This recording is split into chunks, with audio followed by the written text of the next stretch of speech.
And good evening. We are live, I hope, if I've pushed the right button.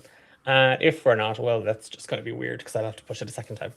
My name is Declan. I am your game master this evening. And if you are joining us for the very first time, then you are most welcome to The Quiet Between, a fragment from our world and our main campaign, the Emberlight Saga. Uh, these sessions, these games are meant to give us an opportunity to explore the world, to learn a little bit more about it, as well as the members of the Emberlight Guild. Tonight, I am joined by Monica, Richard, and Paul, and Sam in a little bit. We are looking at uh, two different stories tonight that are seemingly connected. Um, if you've been following along with the Emberlight saga, you'll know that there is also an offline element to this story. Things that are happening in the world that the players instigate and navigate, depending on the outcome and where things come and go. One of those issues is the 34 children that were brought back to the Emberlight Guild following Firin and Inez, alongside old Bill's venture into the old market. For the last couple of weeks, the guild has been home to those kids, and they are currently, as an organization, facing a uh, hard choice: the future of these children and where they are to go. Um, Keeping 34 children dressed and fed in school and taken care of properly isn't cheap, and the guild is already struggling financially.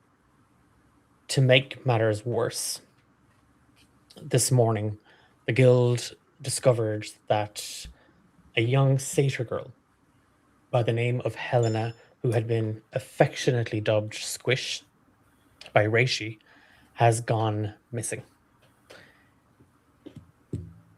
A search party has formed, and many people have ventured out across the city in the hopes of finding her or some clues as to where the young girl has gone. Felicity, you are tasked with finding any information from any of the locals nearby. What's going through her mind as you see Valara and Orwine and Thranos organize the groups? I think she's just racking she's trying to put herself in the mindset of that child. You know, if I were leaving this place, why would I leave it and where would I go? So she's just trying to sort of organize that in her mind to figure out where her first stop would be, you know, as far as like within the city, asking people if they've seen this child or if they have any, even a rumor.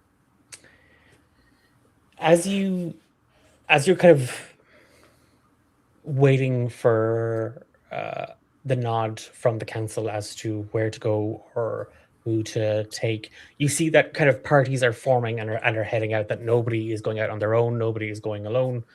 Um, Amongst them, you recognize nearly all the faces, but there's one missing. And when you think about it, you you don't know when the last time you had seen Herodor was. Not since you returned from uh, Littlest Brother Lake at Achille Bridge. The young kingling has kinda kept his distance. On the search, you you don't see him in the dining hall, you don't see him in the forge, he's not out in the courtyard training, he's not helping any of the stewards or staff. It's only when you wander up into the dormitories on the third floor you find him in bed under the covers. Herodor, what's as you hear footsteps approach and the floorboards creak, what's going through your mind the last couple of days and in this moment? It's been loud. There's obviously Herder's been around lots of kids as well, so he knows obviously the noise that comes with it. But at the same time, he couldn't put himself near them at the time. He kind of find himself just feeling that he should have been able to do more, that he didn't do enough, that they've only kind of forced, like, kind of stalled what happened. And he's holding himself accountable for everything. More than he really should. So he's just kind of like curled up in a ball. And even hearing footsteps coming, he's probably just... Although if it's been suspiciously quiet up in the dormitories for a while, he's probably weird that there's one set of footprints coming. So he might even just peek his head out. It's that thing, like, by now there would be a storm of children. Yeah. Probably trying to escape Nissa and the makeshift school that she's been trying to put them through. So as you lean over and just kind of peer over your shoulder, you notice Felicity standing kind of there in the doorway. And obviously, yeah, dark circles under his eyes. Even though he's been hiding under the bed, it doesn't look like he's been sleeping well.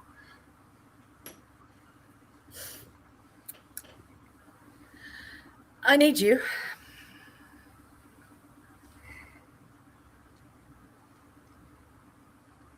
I'm no good.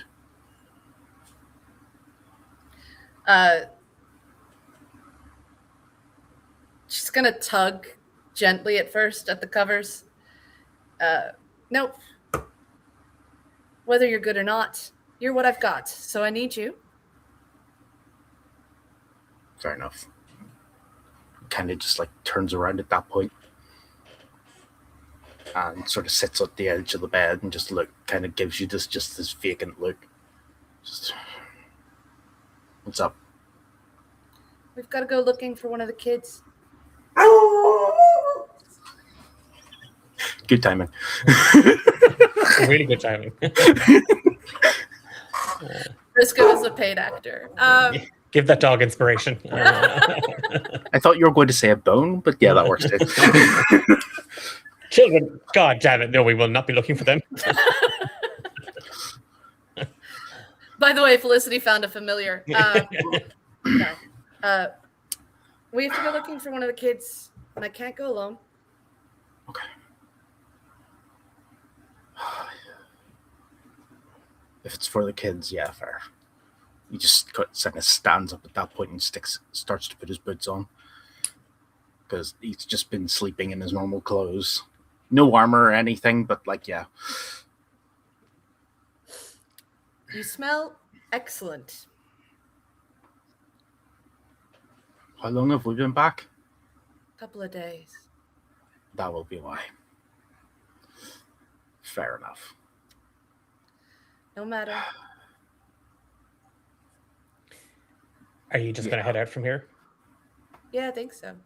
Okay. Yeah, if there's an urgency to it, yeah. Parador will quite happily. Well. Begrudgingly. Yes. Felicity, as you lead Herodor down the stairs back towards the forge, the main hall in the guild, Balara kind of clocks you and approaches very, very deftly. Felicity, perhaps you could... And you see her, like, she notices you, Herodor, and then she kind of, like, Felicity, give me an insight check, actually. Okay. Or what's your passive perception? I'll ask first. I'll ask your passive perception. 11. Give me a perception check. And I'll... Well, not insight, perception. Perception. Yeah.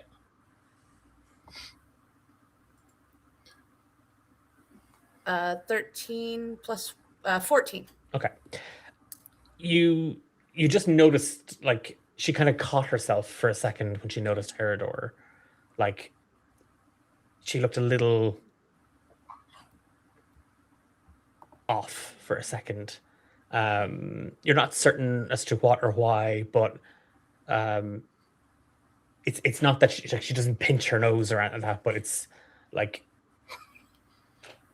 the boy smells ripe from spending 2.5 days in bed. So she's very much sort of, if you could could you call to the Grand Adventure and see if Diego or Sarla might be able to... I don't want to impress on them, but maybe some of their customers could have seen the girl or might be able or willing to help us look for her. Of course. I wanted to check in on Diego anyway. Excellent. And then she just leans in to you. And for heaven's sake, could you see that the boy takes a bath? If I have to dunk him in the river myself. Stand him under a hose pipe or something. And she kind of just like Valara is not one for a lot of physical touch or compliment, but she kind of takes your hand, she takes you by the wrist almost, and she just gives it just a squeeze. And then she just walks away without saying anything further. Well, now that we have a destination in mind, maybe it's best you take a moment to clean yourself up. Can do. Okay. While Peridor kind of cleans himself up, and Felicity waits kind of outside. See, most of the other groups have filtered out. Some are heading down towards the southwestern gate. You watch as others kind of file further into the city. Inez joins kind of a bunch of people kind of traveling up towards the old market. And it's there that we move down one of those smaller streets just off the old market. Not quite an alleyway, not quite a main thoroughfare, but there is an old, sturdy, almost antique tavern standing there proudly. The doors are closed, the windows are shuttered. A candle sits lighting outside on a small brass hook. It is draped in black ribbon, and underneath it there are a gathering of flowers. Diego, inside, what are you doing? Might be, yep. Diego is sitting with his back against the bar, looking across the main room of the tavern. He's been standing there for probably about 20 minutes at this point, lost in thought. A few feet in front of him is a large great axe buried almost up to the hilt, with one of the blades embedded in the floor, which only made its place there recently, and currently he's found himself unable to remove it, but figures it's fine if it stays. Behind him on the bar is an assortment of items, a child's doll, a few scraps of paper, a practice sword that a teenager would use. And he lets out a sigh and just sort of starts meandering around the room, I think.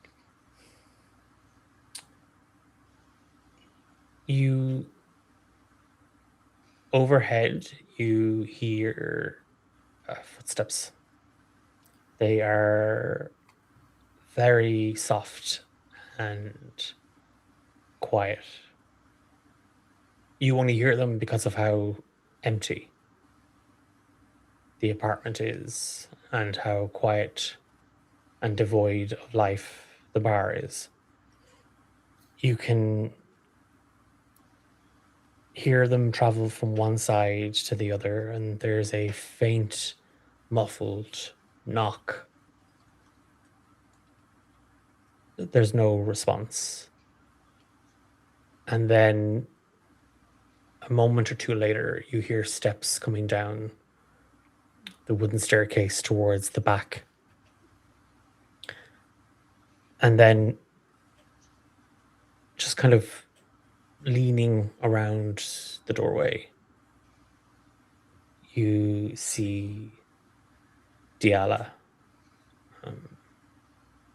She looks exhausted. You can see kind of the dark circles under her eyes. Her hair is tidied back. She's dressed all in black, but she has tied her apron around her. And it's clear from even here that her eyes are sore from crying. And she just knocks on the frame of the door.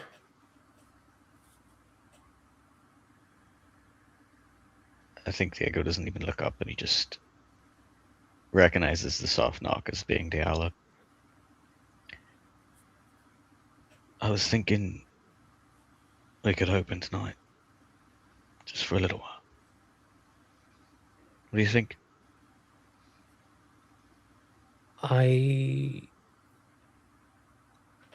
And she moves fully into the doorway. And for a moment, she feels like a child again. Because she doesn't have the answers. And she's torn between how to manage her own feelings and try and make the best for both parents and her brother in all of this.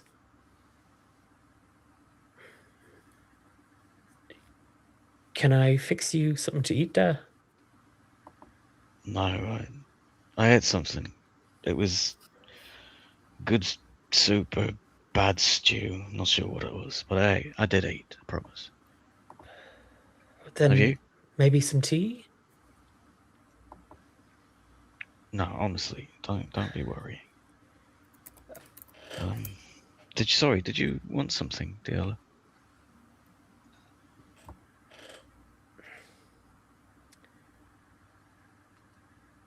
I know Mom has said she won't go to the ceremony.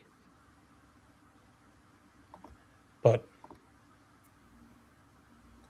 I was talking to Core, and I'm not a member of the Emberlight, but I'd like to be there when they join her candle. Yeah, I'm sure they wouldn't stop you. I wouldn't let them. I'm going to fix something for Ma'am to eat. And she moves into the tavern, and she's trying not to look at the axe and the state of the place.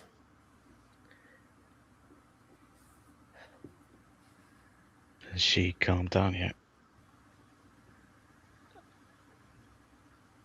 She hasn't said a word. Not since last night. I think. I don't know what I think. Look, I think if we just light a few candles, maybe keep the shutters down, open up the front door, just break up this awful silence. This isn't what she would have wanted, you know? God, she'd be mad at us for doing this.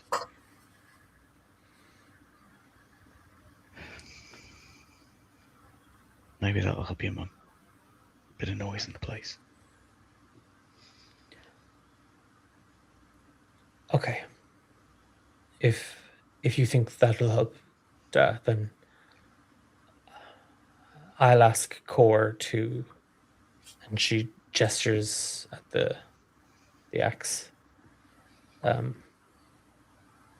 Yeah, maybe even some air can help. And she moves to the double doors, and it's at this point, Felicity and Herodor, as you round the corner, you see the doors to the Grand Adventure. You see there's an older gentleman leaving a small bottle filled with wildflowers next to the wall. The doors open, and Felicity, you recognize Diala, Diego's youngest child, and the official proprietress of the Grand Adventure. She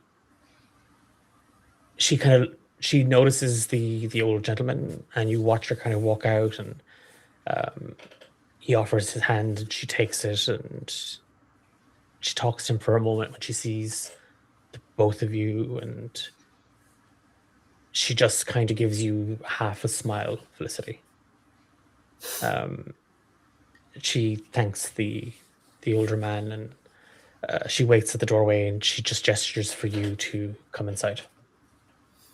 I think I return her smile. It's a bit watery, but it's genuine. And reach out just to sort of squeeze her arm. We're not imposing. And she just kind of shakes her head. I think Dad would be glad of company. And as she says this, over her shoulder, she just says, Da, Felicity's here.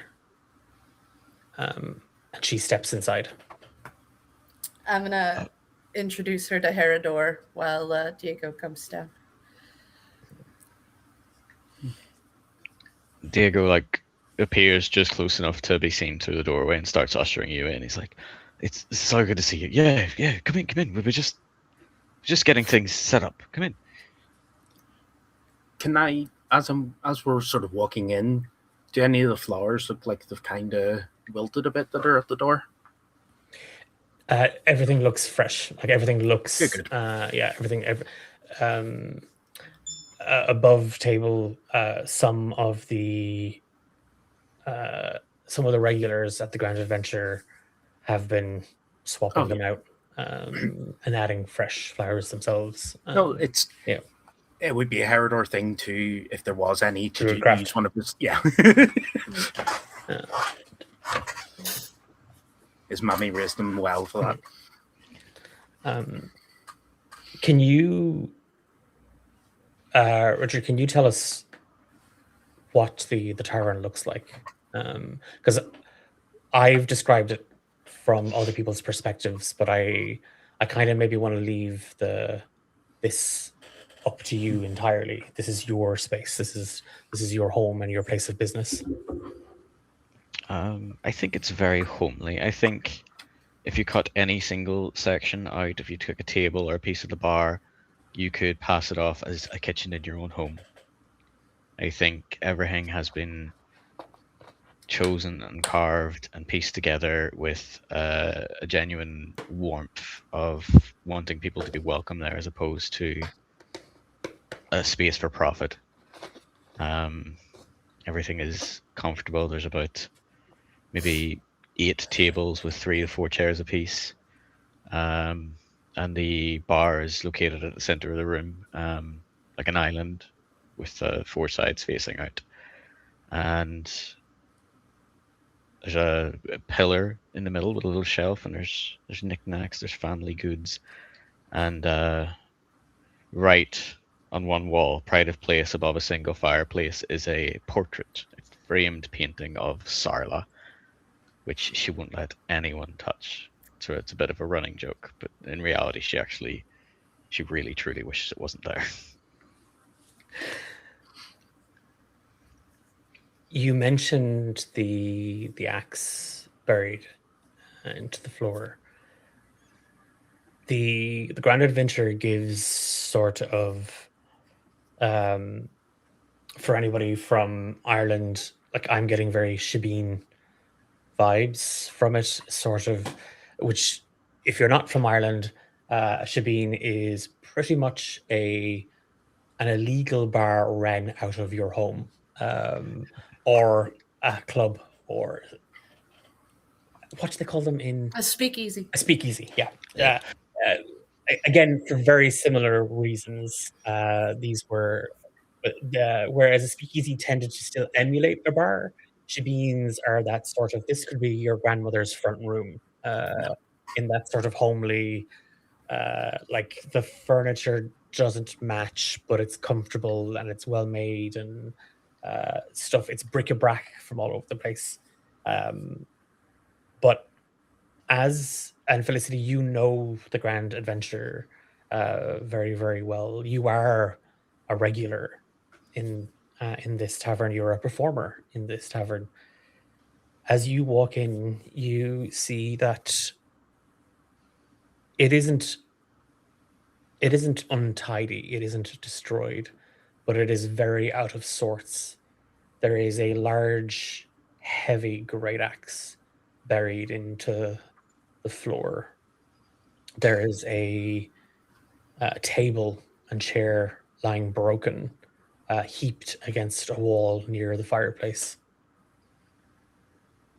There is an air in the Grand Adventure. It is the moment the both of you step across the threshold. It is apparent and it is oppressive. Okay, assuming there's like a small layer of dust as well in some parts too. Potentially, just from like Yeah. not being tended to the last couple of days, but we're not. Yeah, it's not. Yeah. It's not a abandoned space. No. Just Yeah. as like a light.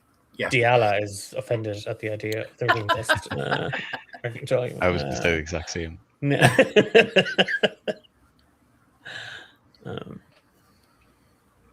Diego will usher you both to sit at a table close to the door and turn to Dial and she'll be like, that tea, could we get that tea there, darling? That'd be great. And yeah, Diala kind of heads in towards the back kitchen and she starts making up a plate and some tea, and she's a tray to one side to get stuff for Sarla as well. So yeah, she vanishes to the back room. So it was a pleasure. I mean, I wish I could say it's just to come check on you. But we were hoping someone around here might have some information.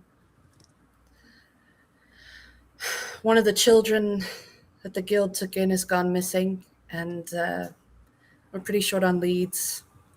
I know you haven't been open, but if anybody does stop by with a rumor or a sighting of oh my God, a young satyr girl. She goes by Helena or Squish. I did want to check on you. And I have something for Sarla. She's going to pull out of her bag. It's just a dressed candle. Like just a plain pillar candle, but it's been oiled with lavender and mint oil and dressed with pressed flowers that she had made for Sarla. I don't know if it's wise for me to bring it to her. I think anyone but me is a safe bet right now. But thank you for you thinking of us at a time like this. No thanks. But you know, it's been hard on all of us. How are you? How are you doing? Herodor, how are you doing?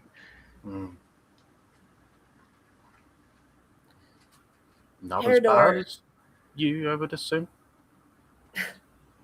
It's not a contest. Well, My suffering does not lessen your suffering, Herodor. yeah. Yeah. That was It my feels first big mission. you acquitted yourself well, Herodor. Doesn't feel like it. Sometimes it doesn't. No. My dad never beat me that hard.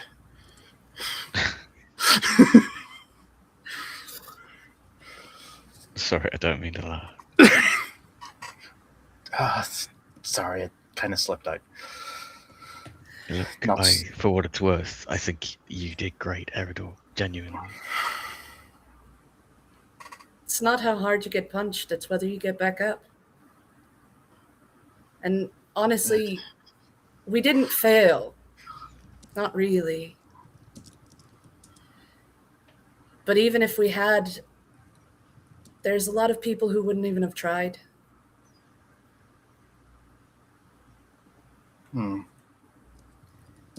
It doesn't make it hurt less, But you're but right. it's something to remember. Yeah. Kind of forgot that bit for a while. I imagine showering helped a little bit. Yeah. It was cold, so not really. Herodor, by the way, the entire walk was probably casting things to make himself smell better, because Druidcraft can do that, technically. It's a little trick he's learned from his days of waking up in early puberty. Because, whenever that starts, you don't expect it. But he still looks like he's been through the hells.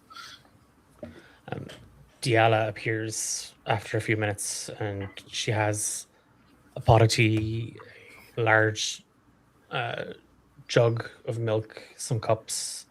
There's honey, and there's slices of bread, jam, a couple of slices and wedges of cheese, all kind of fanned out on a little board, and she puts it down, and then just kind of gives half a smile. I'm going to take some food up to Ma. Thank you. Take this as well, and I'll give her the candle. A gift from Felicity and Herodor here. And let her know that we'll be opening tonight, shutters and all. We need to put out word that there's a child missing from the guild, and I think people won't be able to resist coming in if we open. A few hangovers have been going on a bit too long, I imagine. And she kind of gives you that smile that she'd given to Herodor, and Felicity kind of, it shrinks a little. And she just kind of nods. And she moves into the back kitchen, and you see her reappear carrying a tray. And she heads upstairs.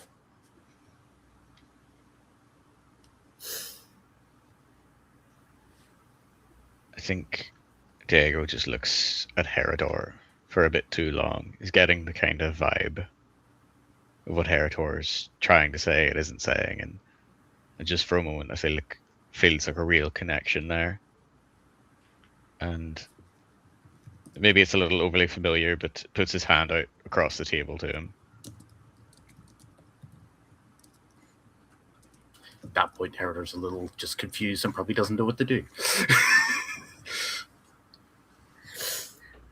Felicity would hear him say shutters and all, and see this like bid for connection with Herodor, and I think she's emotionally intelligent enough to give these two a little space for that moment to breathe. So she would probably busy herself. It's not the first time she's helped out opening or closing the tavern.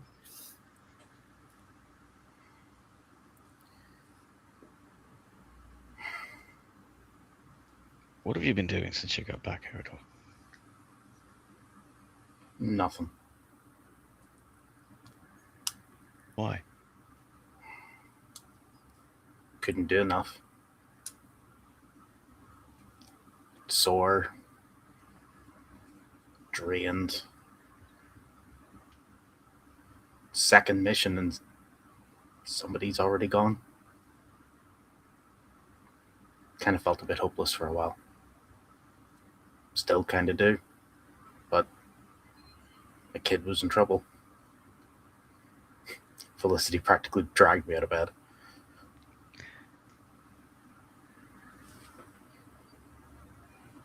Probably just like yourself the last few days. No. No, I've been pretty much the opposite, actually. I don't think I've ever felt so much hope in my life.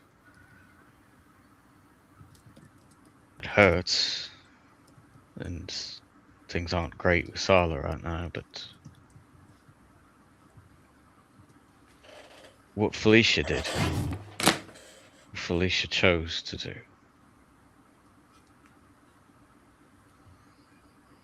that has nothing to do with you and me, not at all. We have to respect that what she did was her choice, and it was enough. And I dare say that the only person telling you that what you did was not enough is you. It wouldn't be the only voice in my head, but yeah, that would be probably right. We can't keep blaming ourselves. Other people might blame us enough. But so far, I haven't heard anyone say it.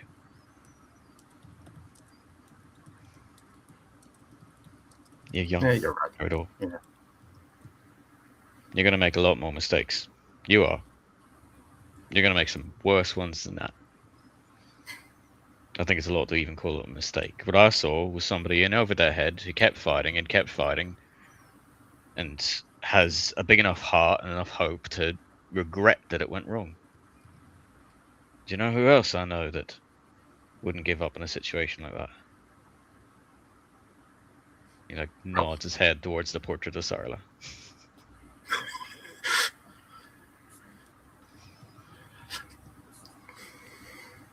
The fire beneath it just bursts into life, and Diana isn't even beside it, looking at us like, what? The Herodor sort of like glances up at it and then glances at the axe and it's just like, yeah, that's fair. You can comfort Heroes. yourself with knowing that no matter how much trouble you're in, Sarla's not mad at you.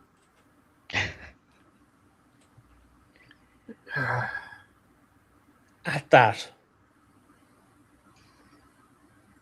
there's a crashing sound upstairs. Maybe you should go. And you hear screams at the top of her lungs. A candle. A fucking candle to replace my child. And there is overhead the just pounding footsteps. You can hear Diala, Mom, it was a gesture. They didn't, and immediately just thundering down the stairs. Felicity Sarla steps in between the staircase and Herodor. appears. Why? I think Herodor needs that. What are you doing? What are you doing here? We are in mourning. What are you doing here? It is not open. You can peddle your dance and your song somewhere else. Felicity, get out of my house.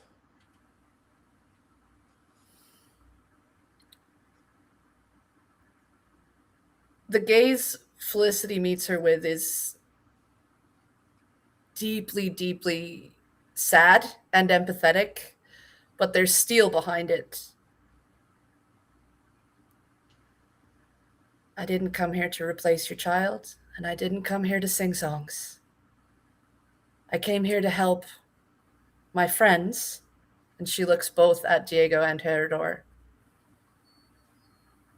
and to try and help another missing child. And yes, I brought a candle because it's all I had to give.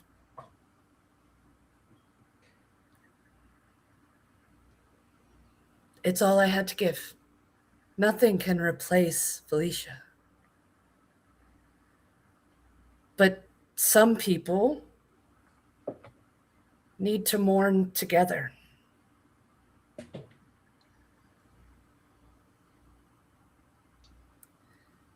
It's not disrespectful.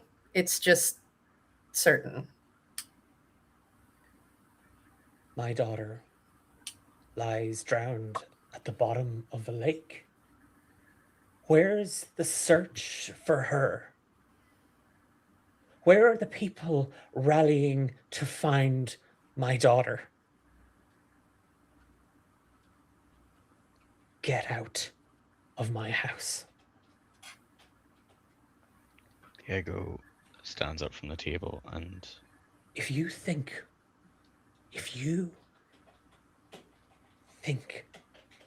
for half a second more, Diego, that you can open the doors and welcome in your drunks and your friends, and you can piss your grief against a wall, think again, because you won't do it here.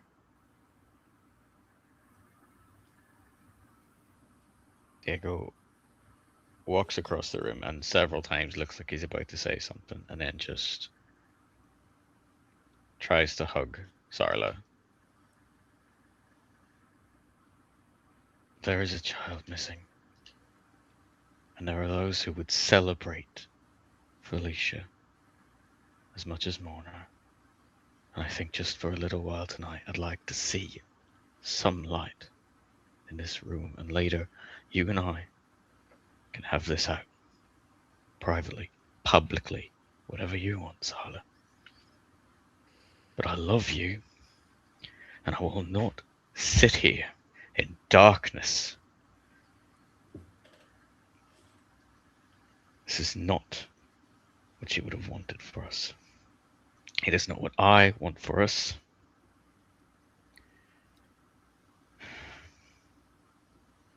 Am I shaking? I feel like I'm shaking. Please.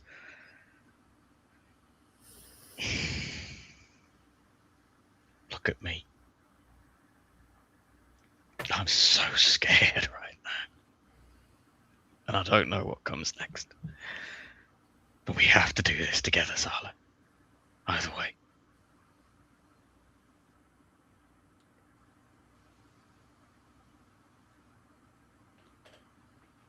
She takes a step back towards the stairs.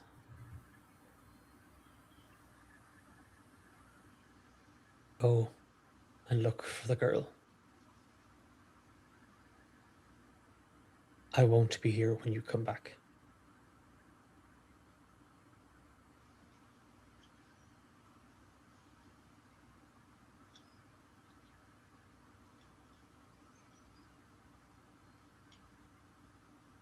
I can't look at you.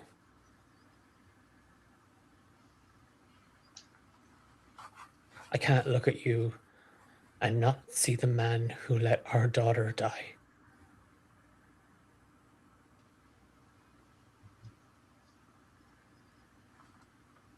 There's no coming back.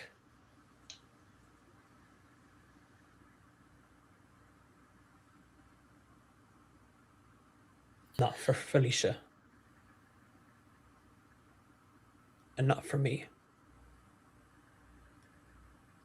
And she heads up the stairs.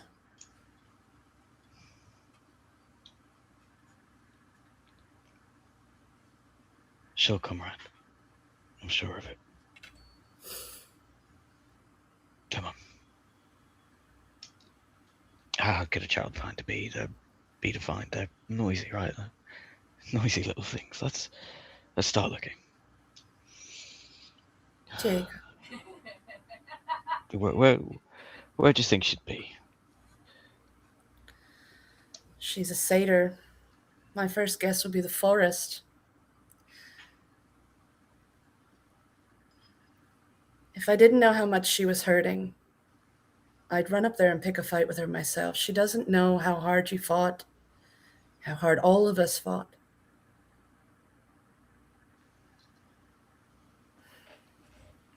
Do you remember the first time you felt grief?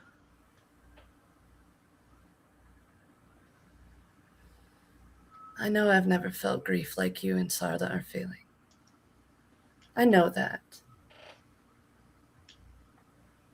But I don't think... Maybe she needs to be alone, but I don't think you do. And it's very clear to me that Herodor doesn't. Do you want to look out in the forest, or do you want to stay here and see if anybody's heard anything? Diala can take care of that part. I think maybe a little distance between me and her upstairs might be a good thing right now. You know you always have a place to stay at the guild. I always have a place at the Grand Adventure. Don't you be worrying about that. Sala's big and Sala's scary, and Sala might even follow through and leaving, but the last thing she's going to do is kick me out. If it seems like we're getting ready to head out, I think Felicity would want to walk over to Diala and offer her sympathy and condolences. It's like I said to your mother, there's nothing... I'm very sorry. I think Diala would just hug you. Diala is way more like her father than she is her mother.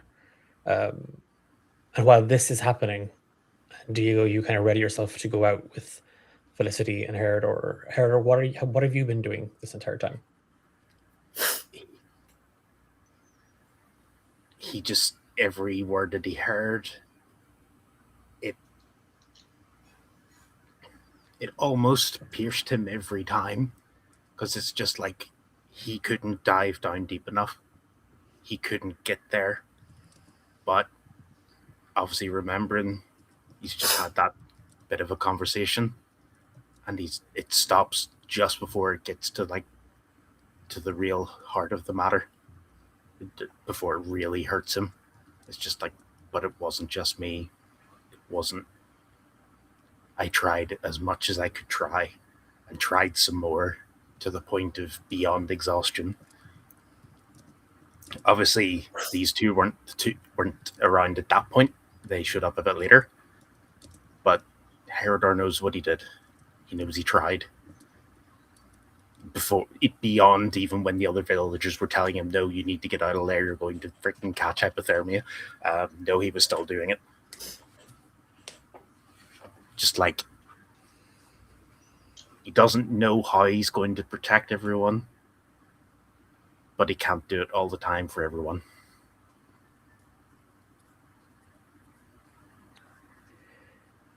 With this, Diego, as you grab your coat, and Diala kind of goes around fixing things up, she starts to clear away the broken furniture.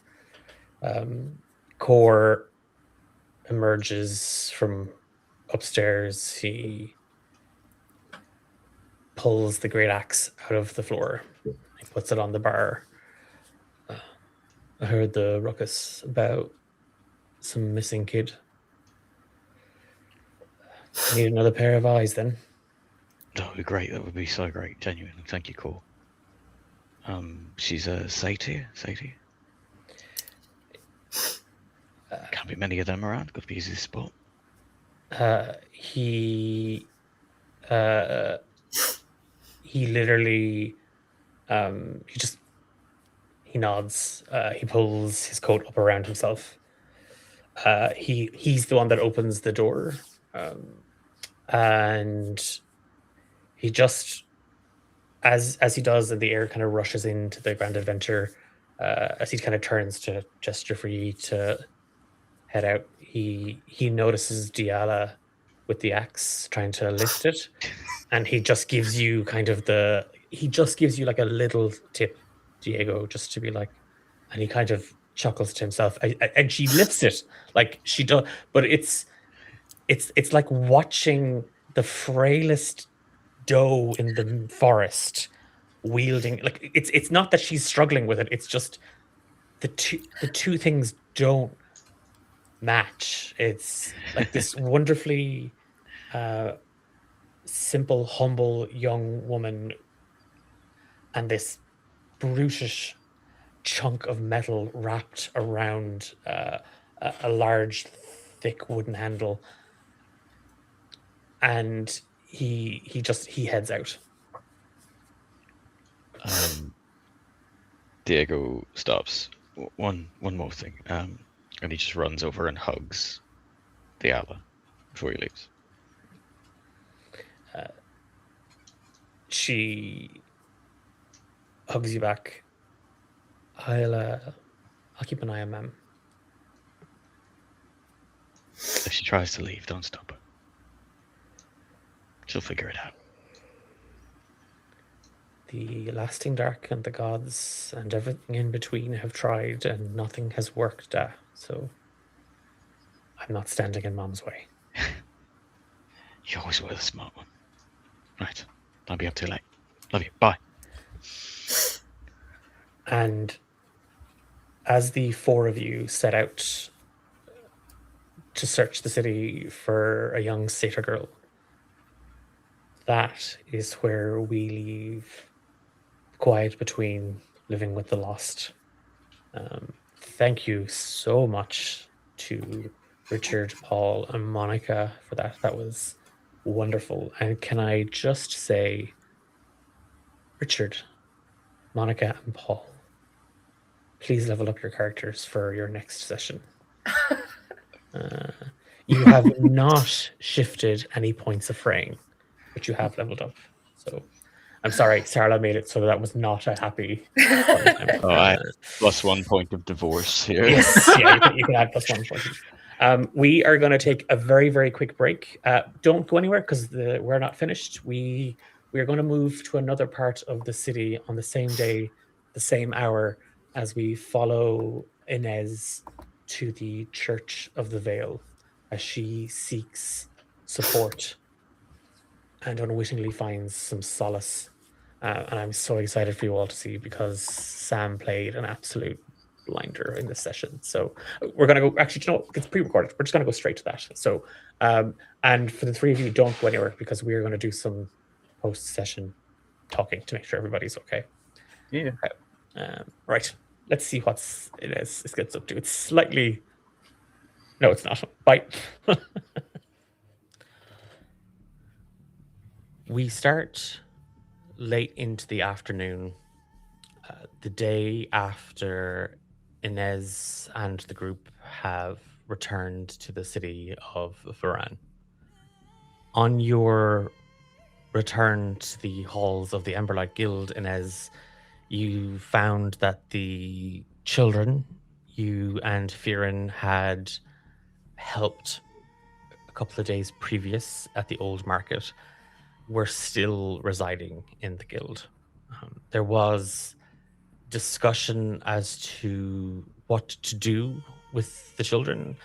The Church of the Veil and an organization known as the Sanctum of Gentle Hands have both reached out to the guild to offer to take the children in and offer them a chance at a proper education and a life that maybe the Emberlight Guild isn't outfitted for. In all the discussion, in all of the debate around what to do, one of the 34, a young satyr girl by the name, her name is Helena, but she's been dubbed Squish. went missing, and a small search party had been formed that morning. This morning, and by the early afternoon, you have learned that she went missing in the woods. A wider search party is now extending out beyond the general grounds of the guild and the streets beyond it, and some into the woods, some deeper into the city, and some out onto the roads that perhaps Squish might be found yet. It is a very brisk frost now afternoon. The sky is thick with pale grey off-white clouds that threaten to erupt and just let a torrent of snow blanket the city at any moment. You can feel the kind of the cold biting at you, even under the layers, even with a cowl or scarf pulled around you. You feel it, and you feel it at the edges of your ears, at the edge of your nose, at your fingertips. You make your way down crowded streets and twisting alleyways. Varan is very different to the city of Shur, as you know it. Shur has wide open streets. It needs to, for the amount of traffic and carts and carriages that take goods up and down through the streets. Varan seems to be almost like this web of little cobblestoned veins and arteries through the city, and you had seen the posters on your return from Biggest Brother Lake that the Church of the Vale have opened a temple here in Varan on the eastern side of the city. And that is where we find our water Ganassi, staring up at this 2-story building. It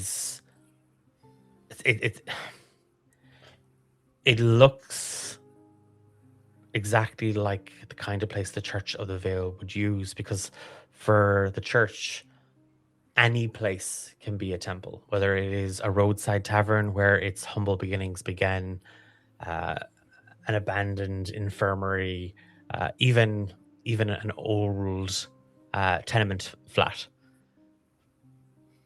What gives the building that familiar sense is a mural outside the front, painted against the grey wall. You see this almost effervescent coating of deep, rich purple, pink, blue, white, and silver. Just this twisted cluster of color, like a nebula. And in the middle of it, painted in gold, you see the familiar 3-eyed pupil. There are a number of people kind of up and down the street, some looking at the building with kind of a curiosity, some looking at it with a bit of trepidation, maybe even disdain, but you recognize some of the church members out and about talking to people. There is no uniform, there is no sort of, but they all tend to kind of have some sort of like sash with that 3-eyed pupil on it, or some wear it as a tattoo, some wear it much closer to them, some wear it as a pendant. But it's very, you can see as a member of the church, it's very easy for you to spot somebody else. And it's not they're not doing that sort of, hey, can I stop you and tell you about they're helping people. They're helping people move carts. They are, they're offering food and supplies to some people in the like on the street. What are you doing? I think kind of standing out the front and not being.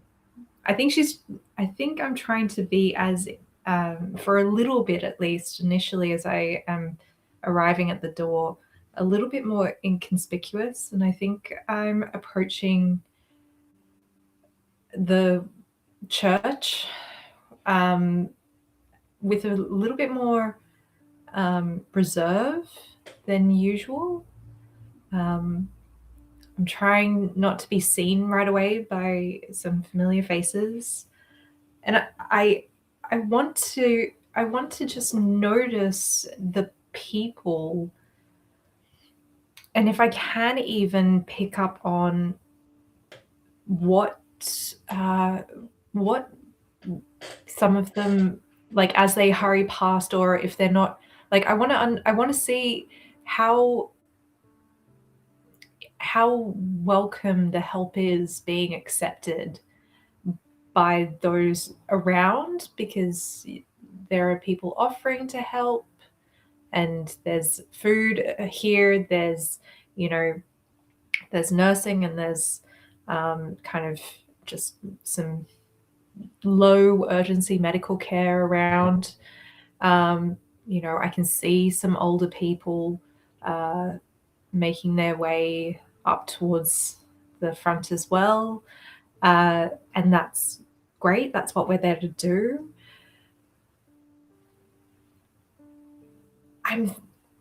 I know I need to cross the threshold, but I feel really nervous too. I feel like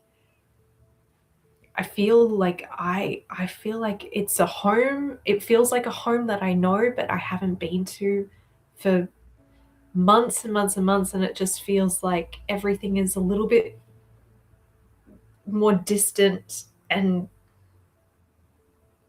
changed somehow. And so I want to think about the city of Iran and the kids and what they told me. And I want to kind of just see what I can hear, see what I can see of like the local people. And I just want that little bit of connection to, am I welcome here? Is this welcome here? If I say that I'm part of this, if I walk through these doors, will I still be welcome if I walk out of the building later? Yeah. Give me an insight check. I think this is probably okay. We are not feeling it today. That's an 11. Okay. I also wanted to ask you, what is your passive insight? My passive insight is 15. Okay. So I think this might explain why you are, because that I often see passive insight more to do with introspection and sort of a sense of self and a sense of awareness. As you sort of take in this the street, and it's quite a it's a very good spot for the church, because this isn't a network of tiny side streets and stuff. They're obviously on some big thoroughfare here. This must be some sort of industrial space, or well, it's like the market was here, and there's this gap in the like main street on the other side, and then there's this. Like, it's very accessible. Yes. Yeah. And so it's quite busy, and you see the majority of people who are being, and it's not like there's hundreds of members out on the street doing this, but you see most people who are being offered some food are very eager and thankful when they take it. That there is this Mm. sort of, and it never comes with a, well, you've had some food, now come inside and it's just, you see that like No, a little we wouldn't dare. parcel, a parcel and bundle is handed, and um the young man kind of walks away with sort of, mind yourself, and if you need anything, we are here, but um and they move off.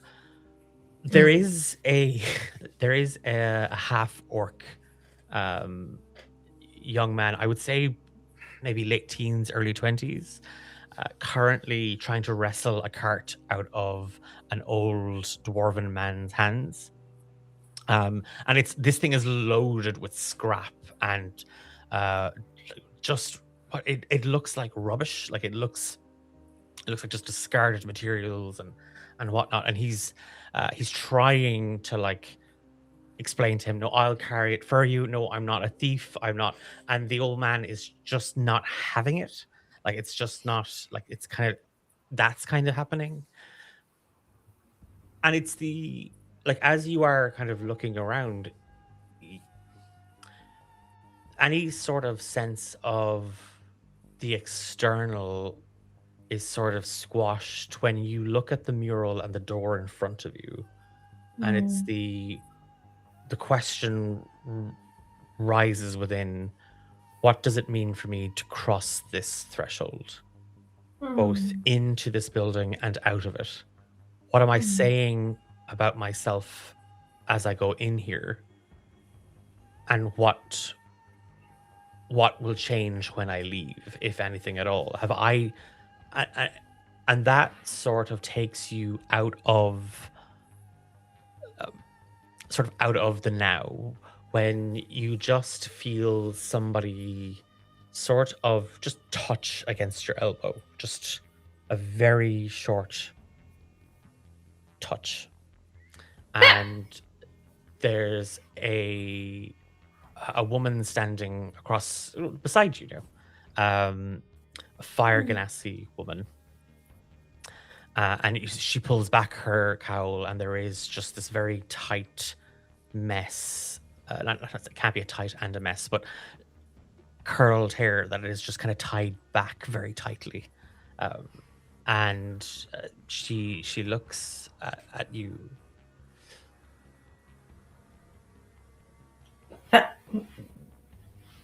Hello. Are you, I know your face, don't I? I believe so. You came to the guild. Yes. Inez, Yes. Sister Yira. You've come to the church today? Yes. Yes. I saw and I heard that there was an outpost. Well, obviously, being set up here, and I'm actually here looking for a little girl has disappeared, and where there's a search out for her. I was coming to the church to see if anyone had seen or heard anything, because I know that there are lots of little orphans that have been in the area, and I've heard that the church has been trying to help where they could. Won't you come inside and have some tea? You can.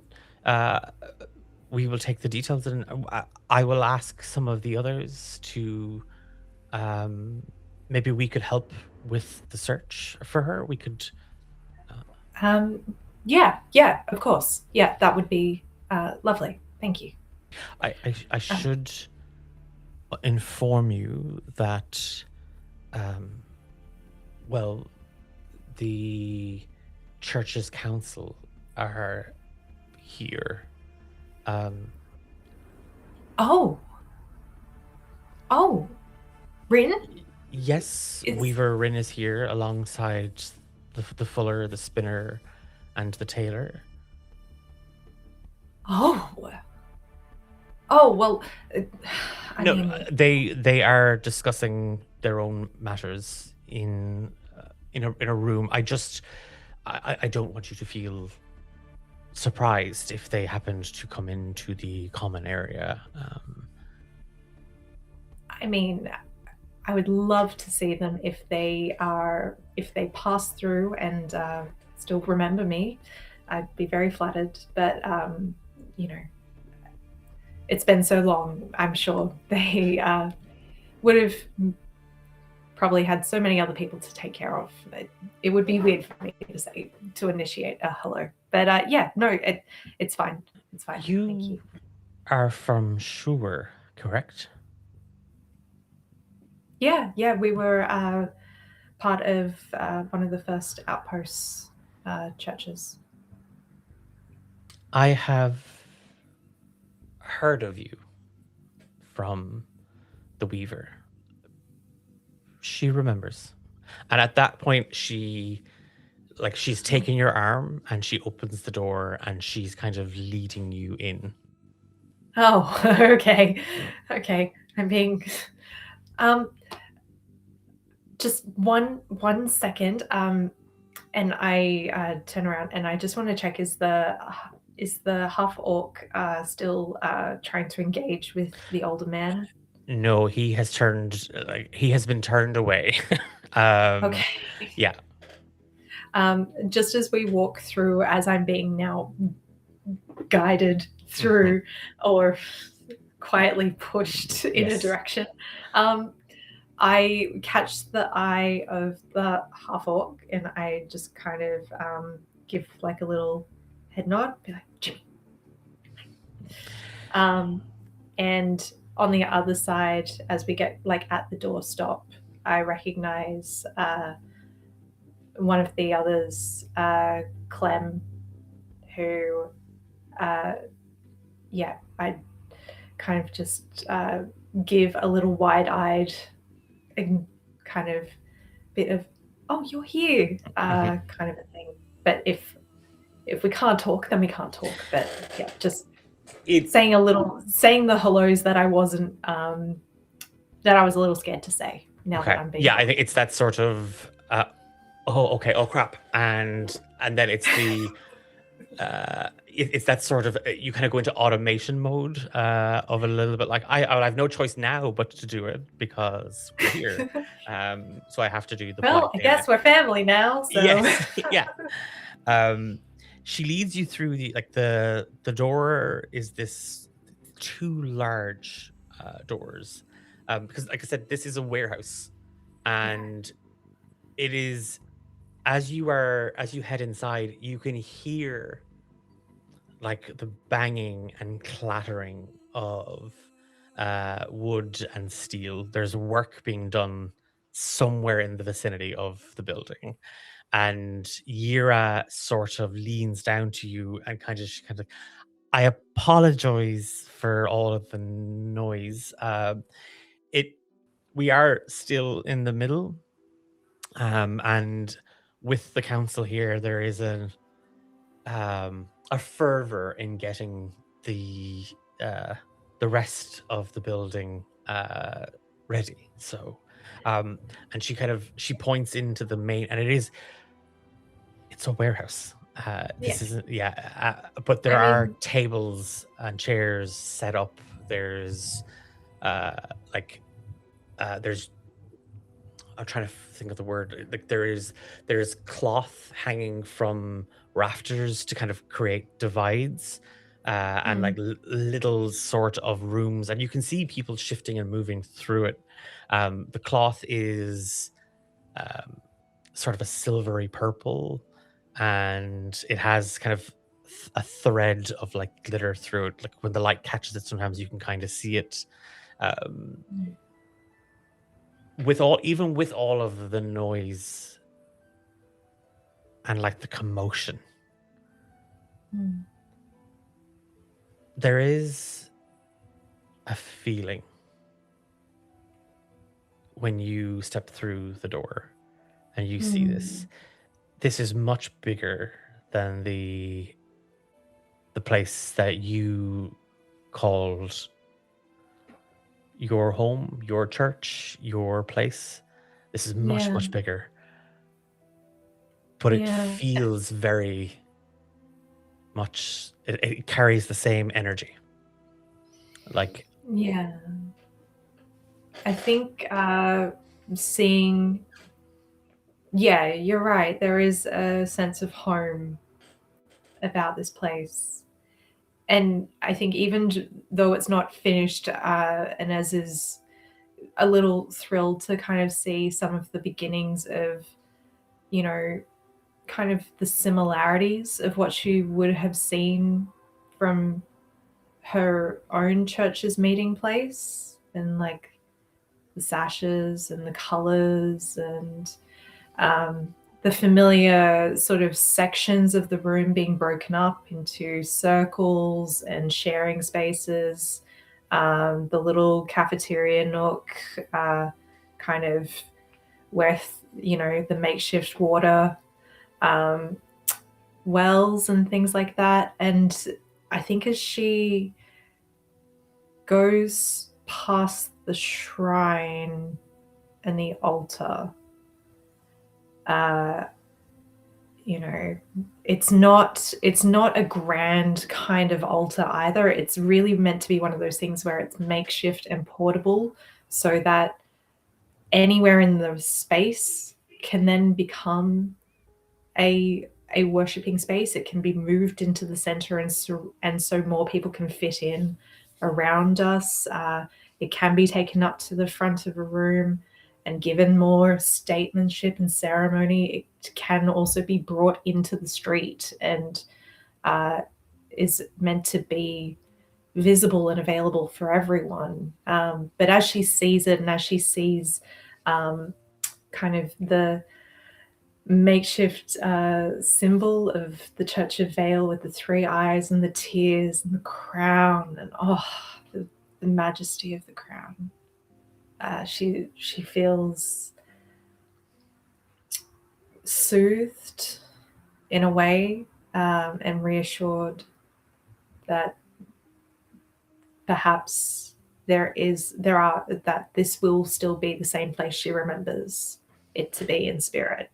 And she does a little kind of sign of acknowledgement using her tattoos of tracing the circle of the eye, and then tapping onto her 3rd eye towards the crown.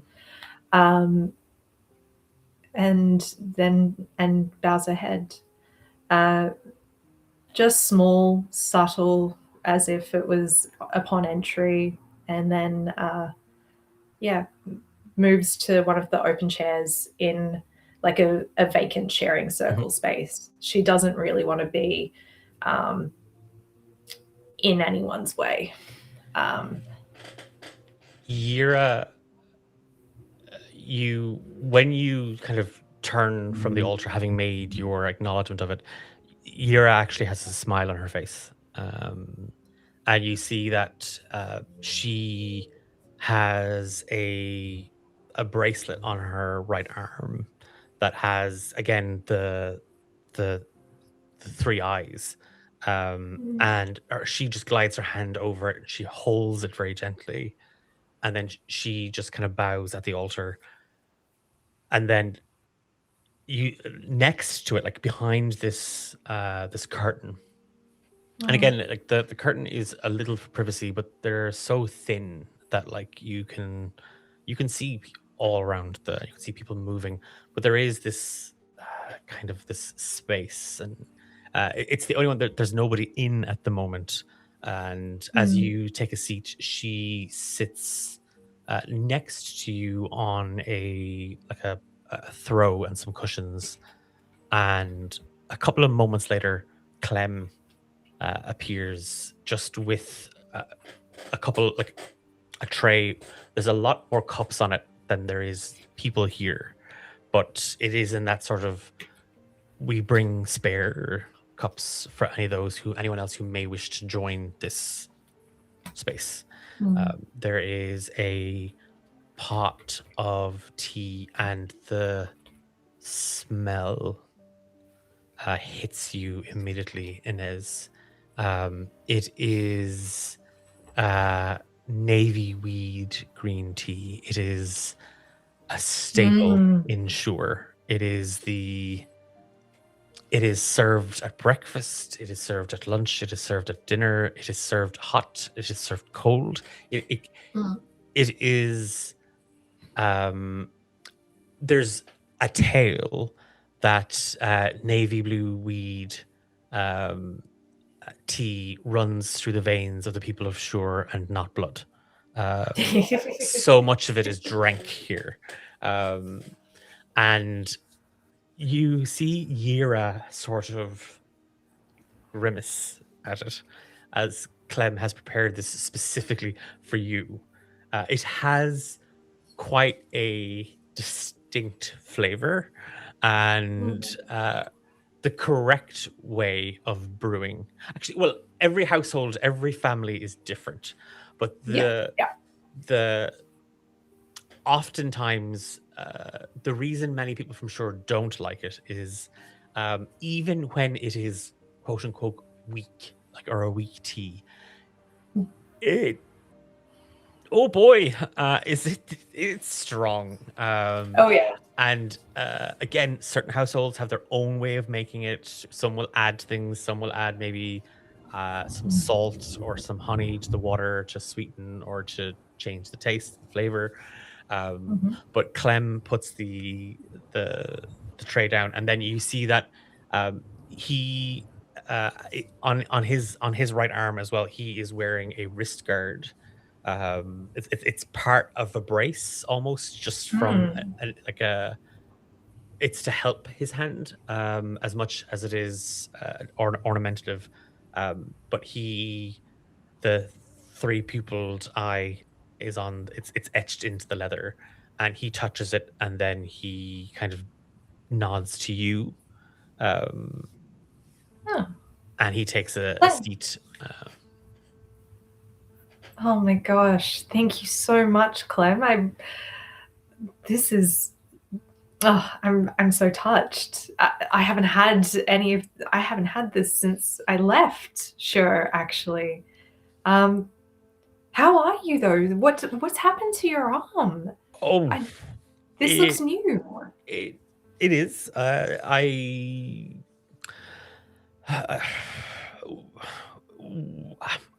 was a bit clumsy with all that's going on, and I was trying to, and he looks up, trying to hang some of the drapery, and I lost my footing, and oh my gosh, it's fine. The cold doesn't do anything for it, but it's and he like, you see him kind of squeeze his hand, like it's healed. Could have been worse. And I it's lovely to see you. And when I saw you, and he points, and then you just see Yura just sort of, yes, and she immediately pours it for herself because she cannot stomach this. Like the leaves have barely touched the water, and she's poured herself a cup, and she's like, I have yet to acquire the taste for blue weed. I appreciate that it's not everyone's, and I wink at Clem. I appreciate it's not to everyone's palate, but and I gesture to. Actually, I would like to know,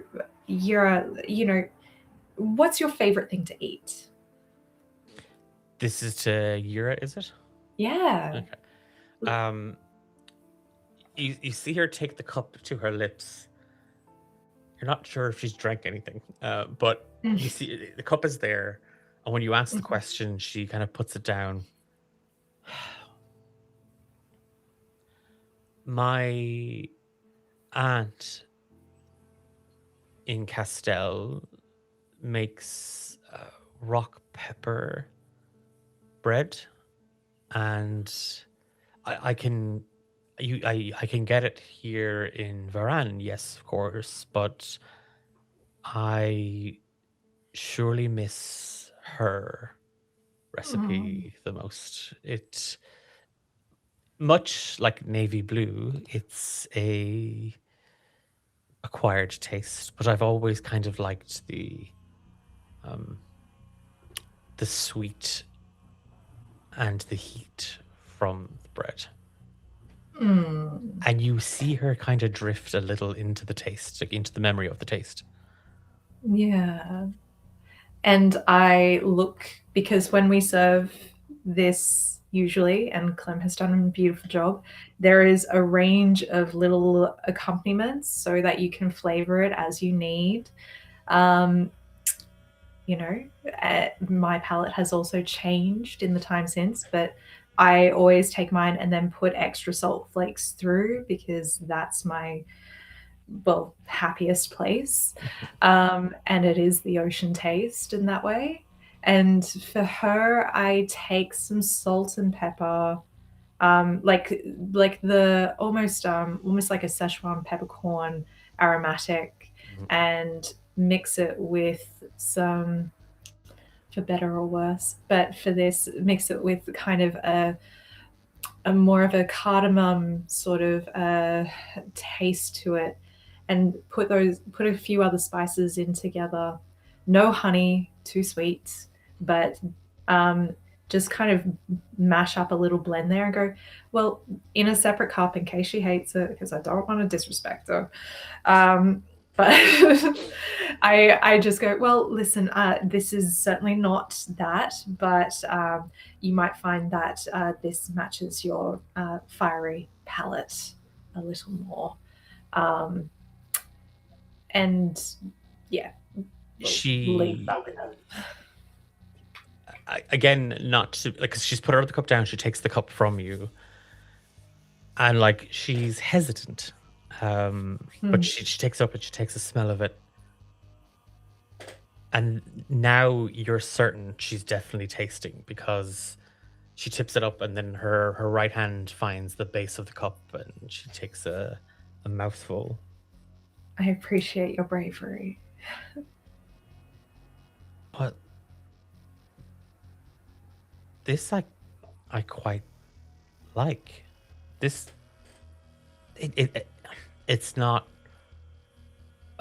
rock pepper bread, but and like you see her sort of drifting into her senses. It's just like, and she kind of relaxes, and Clem just kind of like nudges you a little bit. And like clutch at Yeah. their arm. She kind of collects herself. You had said that you've come about a missing child. Oh, yes. Clem, you should hear this too, in case there's some messages that can get passed through the market. But there was this little girl, Squish. She's an orphan, young satyr kind of looking, but couldn't have been more than 10, I don't think. But there were 30 odd orphans that we had found at one stage, and she had gone.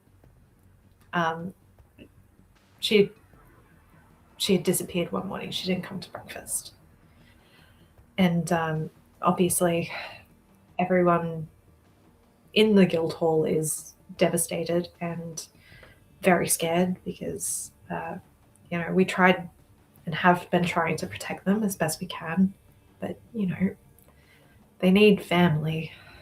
They really do, and they need a safe place. Yes. And anyway, she's Yira listens to you kind of with great intent, and then as you say this, they need a safe place, they need a family. Mm. She kind of just cuts across. But this is why Sister Averil and Brother Marshall had petitioned the guild to allow us to take the children in. Yeah. We will. Clem, and Yura kind of looks to him, and he looks at her. Not in a. This kind of feels a bit like my boss is now talking to me, not the person I was just sharing a cup of tea with. And he kind of looks to her, and he stands up immediately. Please let Avril and Marshall know we might be able to rally some of the assistants to begin a search and ask around. And as she says this, the room fills with a shouting. You can hear because of the echo, because of the loudness of it, it's quite difficult to discern what's being said.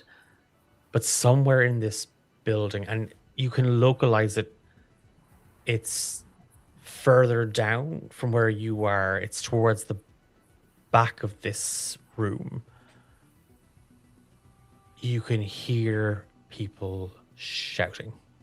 You can hear one person shouting, rather loudly, quite angrily, and then the sound of a door slamming.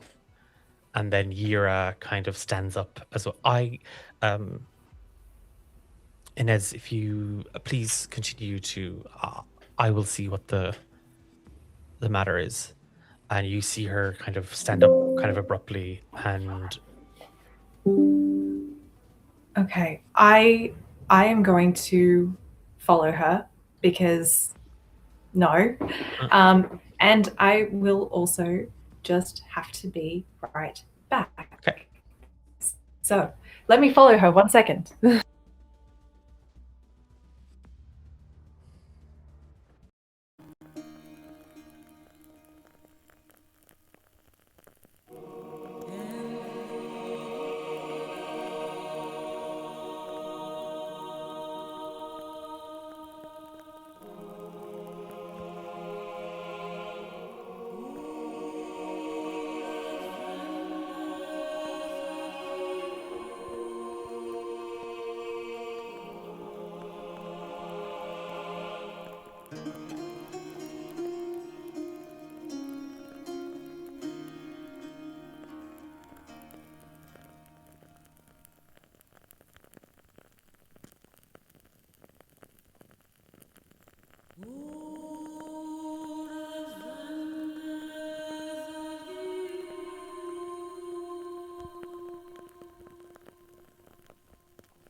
As you get up to follow Yira, and as you see her, like she kind of gives you a look, and it's quite sharp, but you're not her concern at the moment. So she moves kind of through this makeshift corridor of curtain and fabric towards the back of the building. And before she's even reached it, you see over her shoulder a man coming straight towards her, like kind of bulldozing. And you see him kind of just swing at some of the fabric, kind of just getting it out of the way. He's incredibly frustrated, and he's this sort of panther, like tabaxi, like jet black fur, rather tall and sort of lithe in his build, and these burning yellow eye in his left eye, and then he has heterochromia, and the other eye is silver. And he is talking to himself. He is incredibly vexed, and Yira just kind of approaches him. Fuller, is everything all right? Is something? And he just barks, "Fools! They are all fools. Move, Yura. I am not in the mood for placation." And he just he doesn't knock her to one side, but he puts a hand in front of her and he sort of shoos her. Like, you see her kind of just sidestep, and then he's right in your line of sight, Inez. And he stares at you. Inez will hold his gaze, nod a little, and step to the side, just behind Yura. He moves, like he doesn't nod. He doesn't do anything at all. He just moves straight past. And then as he is about to turn towards the corridor towards the door, the entrance, he stops. He looks back over his shoulder. And his silver eye looks straight into you, Inez. And then he turns and he walks away.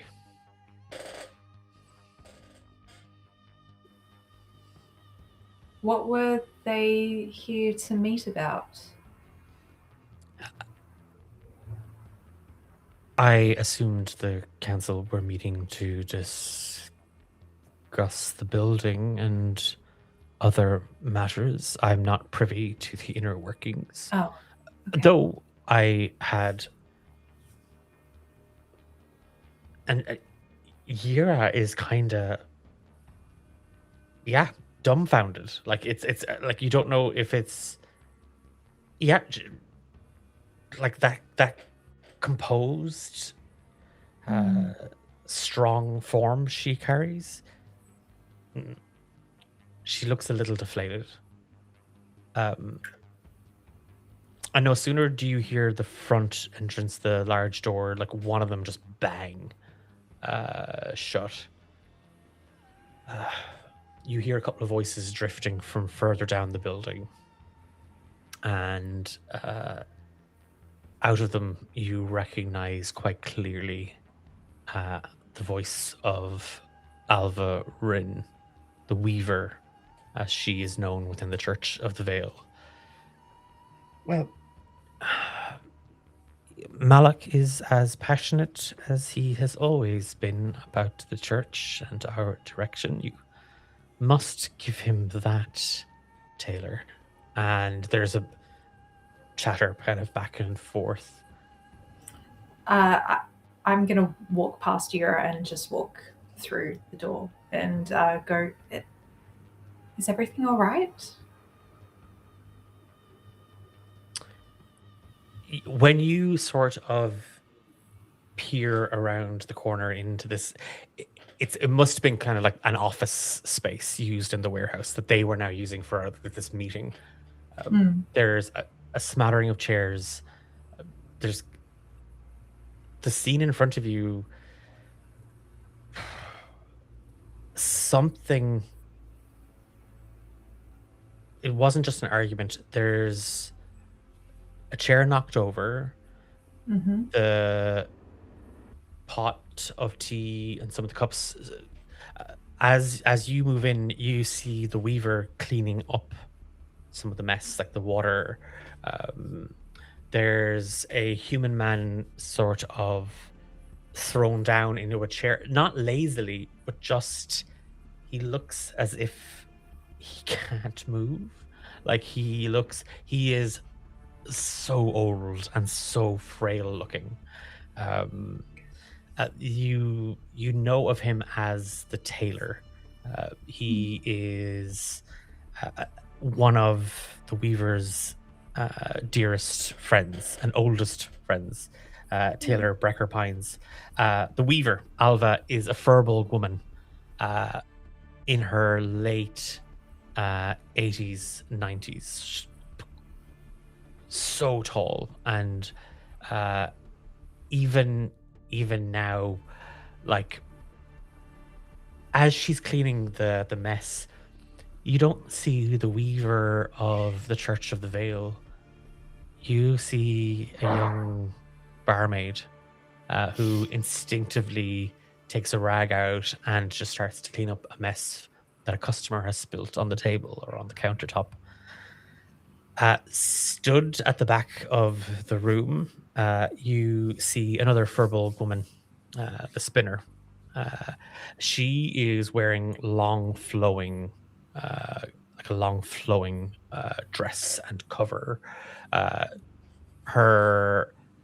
Most of her is draped in kind of fabric. Like she, her fingers are covered in jewels. Her wrists are covered in bangles.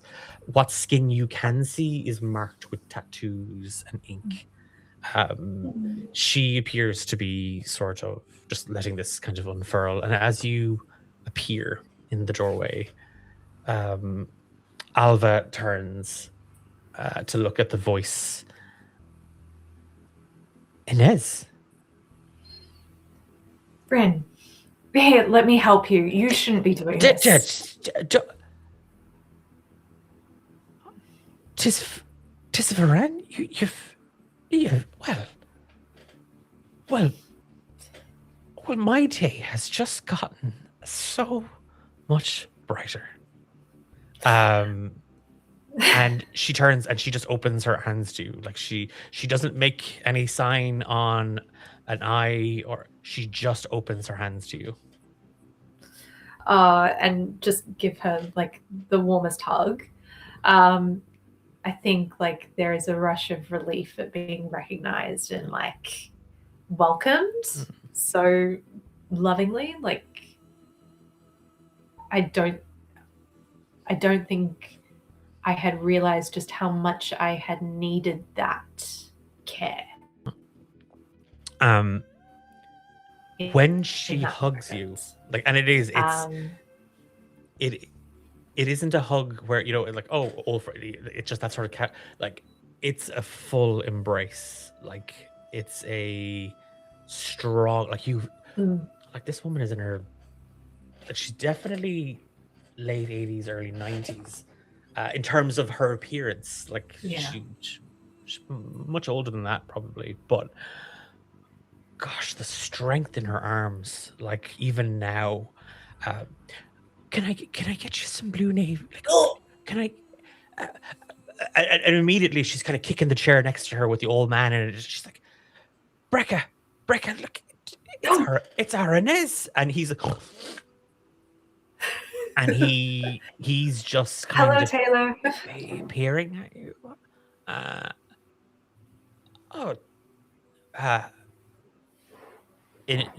Inez. Oh. Hi, Taylor. And he immediately starts fixing for like, and he puts on the thickest glasses you've ever seen, and his eyes kind of just bug out behind them as they widen, and then as he sees you as more than just a blob of color and shape, you see a smile widens on his face, and he kind of holds a hand up to you to kind of take it, and he doesn't have the strength to hug you, but he just grabs your fingers and he gives them a good squeeze and a shake. She takes his hand and just kind of leans over for like a little half hug of like the shoulders. Just says, "It's so good to see you. I'm so glad that you made the journey to be here, but to be part of opening this little outpost." He's looking around as if, did I like oh yeah, oh yes, I and you're most welcome to the Church of the Vale. And he's just he's kind of drifted kind of out again. And Rin has kind of tidied up and immediately moves over to like a small little countertop and just she gets a fresh cup, she starts brewing some tea, and she turns back, and there's a tray with like biscuits, both savory and sweet. There is a pot of navy blue weed brewing, and you see her already adding a couple of flecks of sea salt to it, because she knows this is what you like. Anya, Spinner, would you care to join us? And the verbal woman at the back of the room doesn't say anything for what feels like a very long time. Inez. And then she moves towards the doorway. When you have finished your meeting, young sister, come find me by the altar. And she doesn't say another thing. She just leaves. And you see Rin just like she's looking at you, and she just, the biggest roll of her eyes and her head, like she's lovely, she's harmless, but her head's in the clouds a little. You'll have to just. Well, I suppose they were chosen to balance everything out, but it seems you have partners who live in the extremes. It's good to hear all sides, even if they're way offside. I've found in my time. You never. It's always useful to see how others see you and the world. So I'm thankful for the Fuller and the Spinner, even if our meetings don't always resolve themselves without an argument. As long as you're not feeling pressured. Oh, Inez. I know. And like, without having to say anything else, she just kind of smiles at you. Now, enough about the church and me. Tell me about you. Well, I made it here. That was the first big win, right? Well, technically it's the second, and she taps Brecca. That'll be a gold piece. Up. Wow, really taking bets on my future, weren't you? And she just let out a little laugh. Yeah, so I mean, I made it. They let me in. So that's also something. I was so scared that I was going to get turned away at the gate, but the hearth was so, so lovely. And, you know, I've been there for like about, what, 4 or 5 months now? And there's so much to learn, and they're all so different and wise and a little confusing, but lots has been happening. And I've gotten to go on some like journeys away, which is great. I have kind of sometimes let my feet walk ahead of my head, and I've tried to stay out of trouble. I really have. And I've tried to ask, I've tried to stay curious, and I've tried to learn as best you taught me, or as best as the church taught me. I sometimes find that I think differently from everyone else, I guess. But they're all nice, and there have been like little kids hanging around. We found a bunch of orphans in Varan, and the guild has been taking care of them.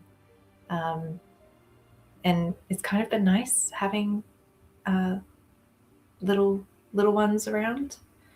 But I'm also mindful, last time I was in Varan, there was some nervous chatter about the church.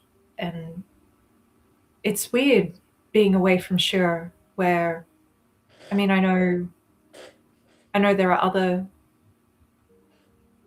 faiths and other ways of bringing community together, but like, you know, when we were back home, you know, it always felt like everyone just kind of thought the same way. And here I'm learning how differently others see things compared to what I thought was always just like the thing to do.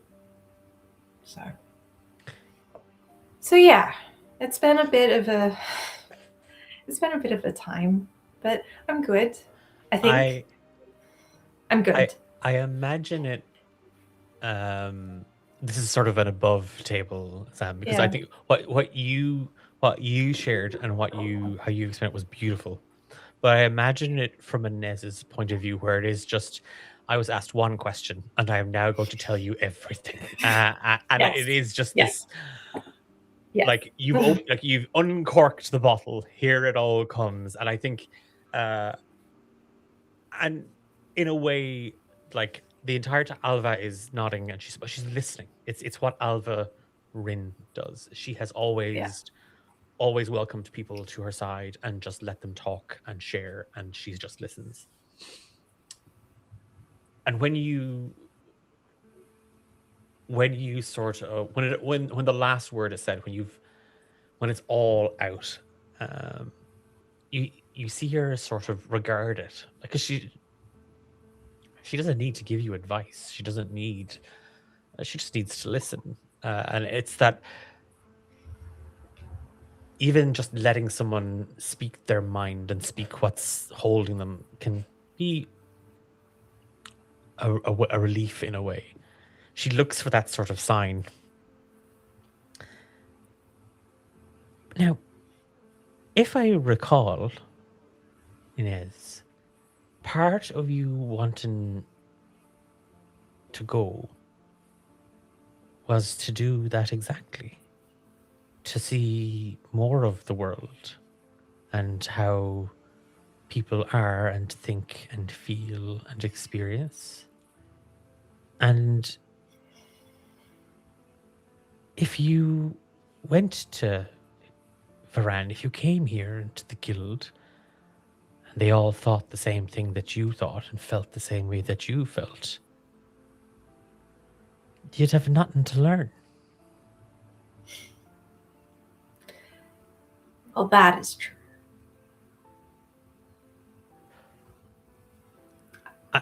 Yes,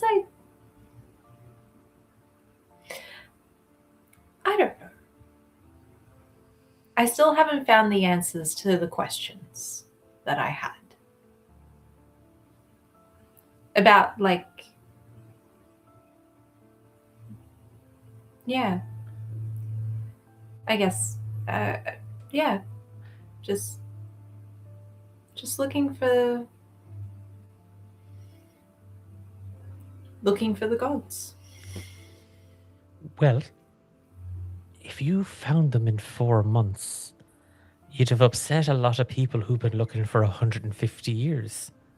But I'm that good.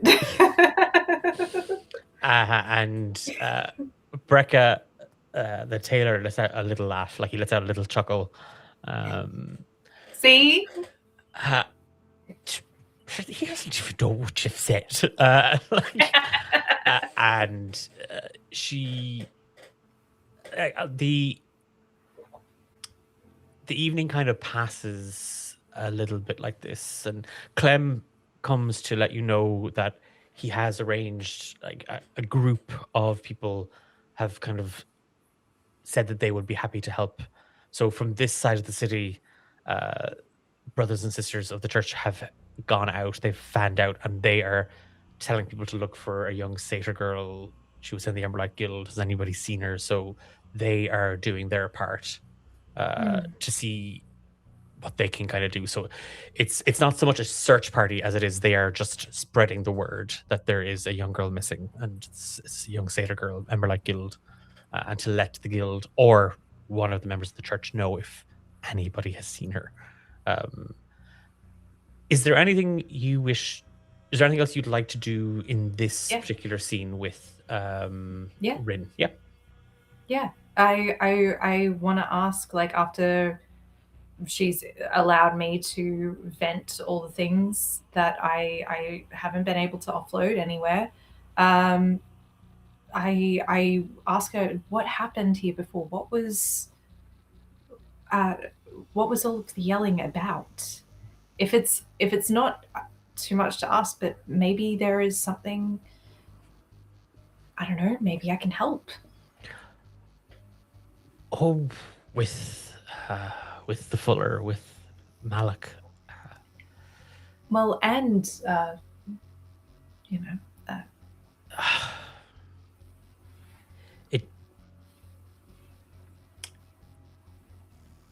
Malik and Anya, to a certain extent, believe we could be doing more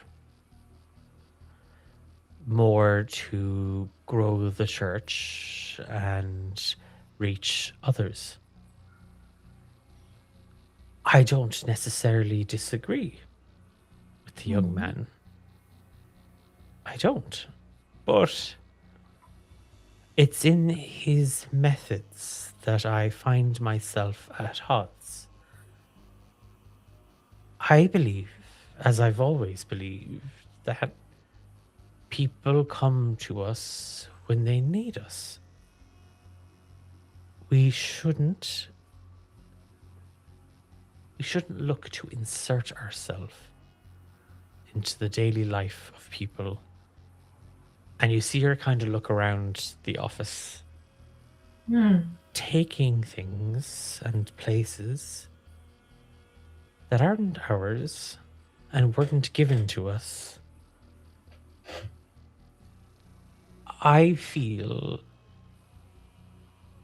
can have the opposite effect and push people away. Can I share with you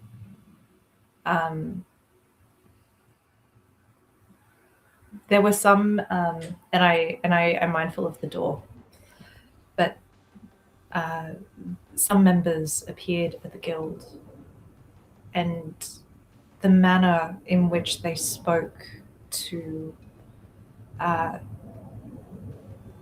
some of the leaders in the hall, in front of, in public, it was not the way that I remember the church.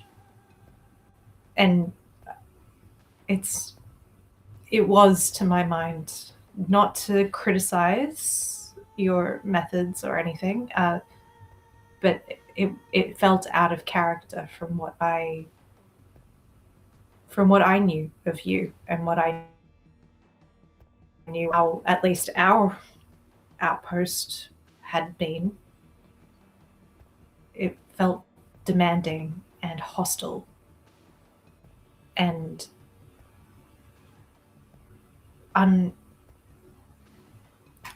yeah, and it left an odd feeling.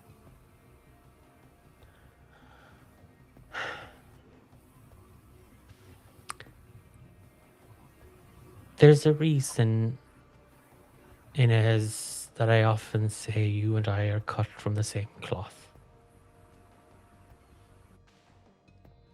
I too am uncomfortable with how Malak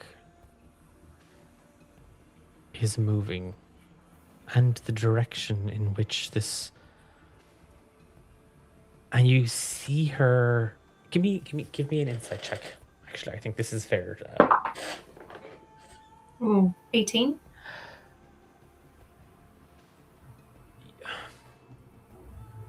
It's a wince, like you. There's clearly a physical reaction when she says the next part. Hmm. And it's something. It kind of confirms and as something in you. Alva has never been comfortable with the title Weaver. Even the fact that it's the church of the... all of this feels... It feels to her unnecessary. And you see her, as she says, the church... I wonder if all that we do now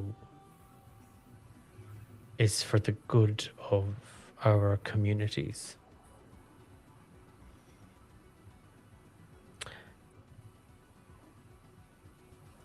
And there is just the mood, the energy in the room shifts a little.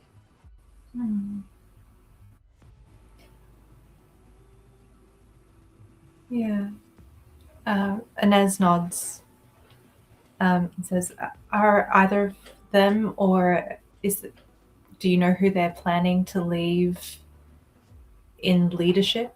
How long are you here for? I can't imagine this is your new home. They need you.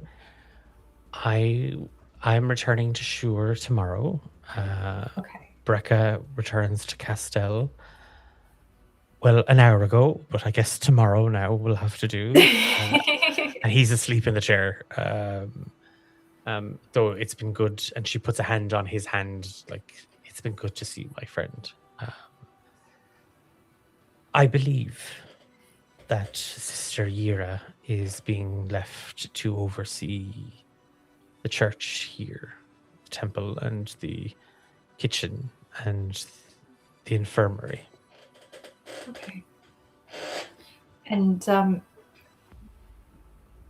do you know her? Is she a newer Yira person? is a strong individual, strong of character, Yes. strong of ability. I think she can be a positive force here in Varan. Okay. Was she brought here by you?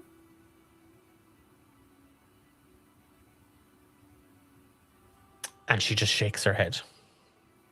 Okay. I'm mindful that the door has been open this whole Mhm. time, and I know your rules about doors. I hope it's okay if I write to you, though. I will do my best to stay in touch with Yura after everything dies down, but I hope this outpost is able to continue in the way that I know your spirit back home was able to foster such a community. She just smiles at you, Inez, as you say this, and then you see her sort of lean forward, and she sort of swings her legs, and she's up and standing on her feet. Yep.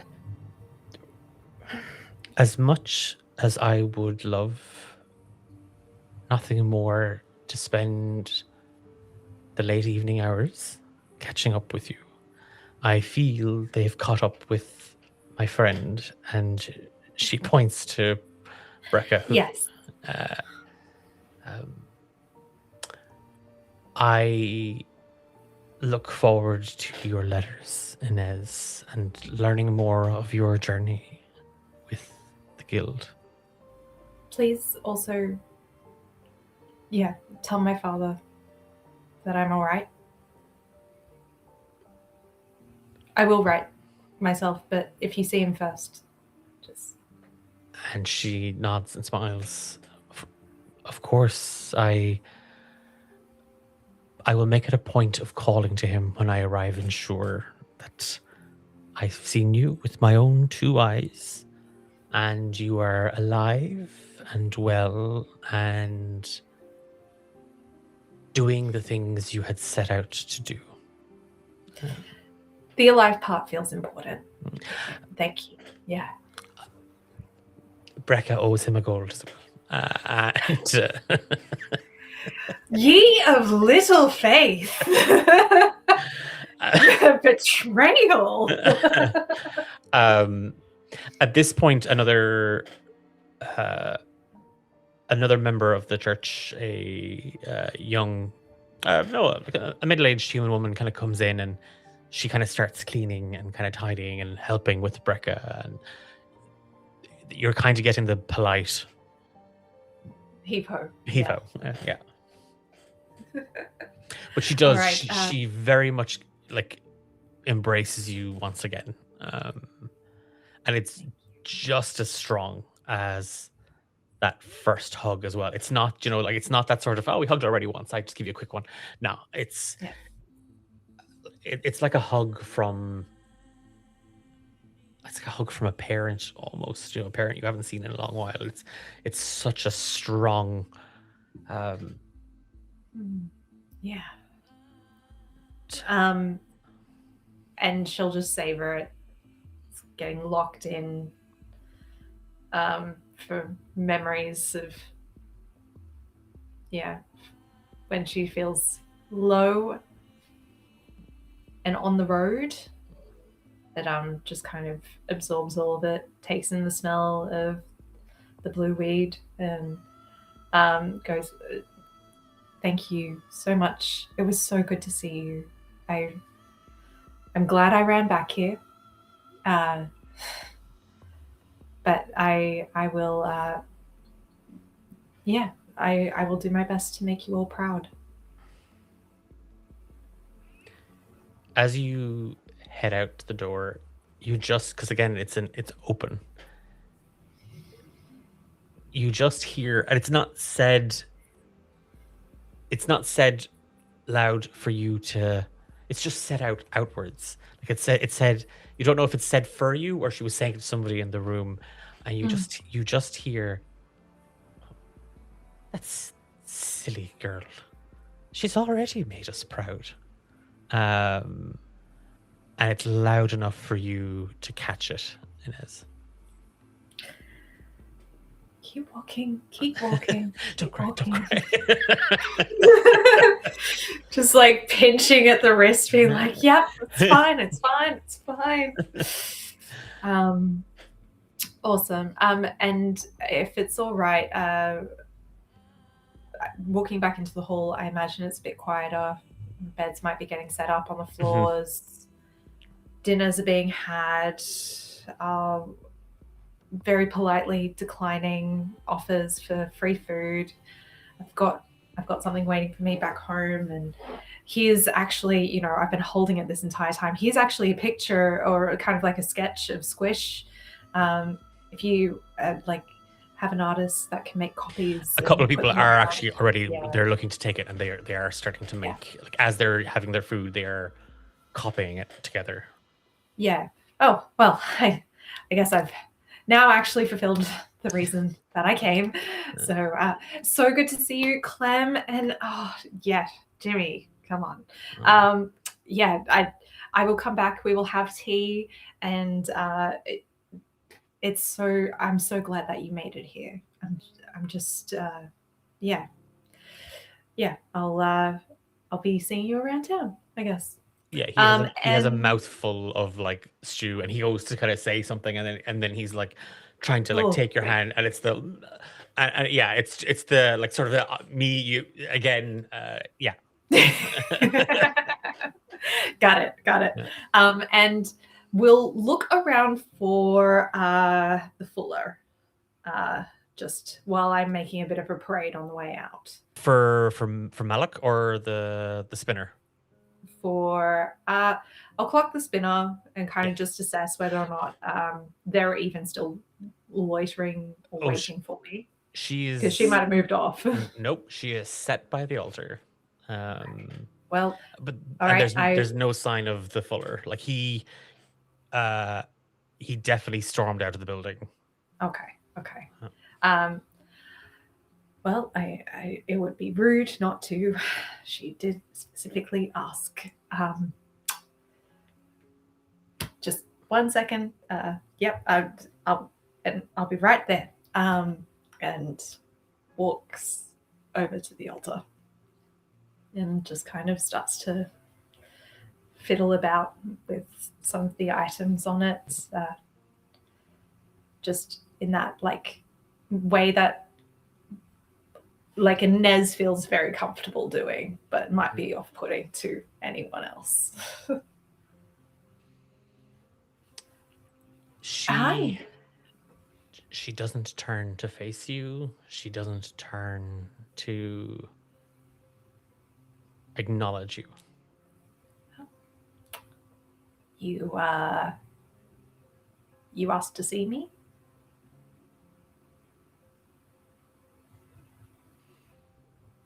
And you can just hear the sounds of kind of conversation and bowls and coming kind of drifting around. And she doesn't move.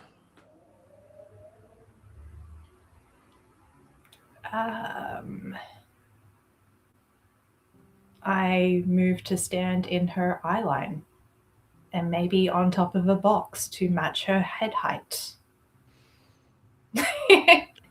As you move around, again, this woman is like she's drowned in fabric. Actually, I wanted to ask something about with the rings. Mm-hmm.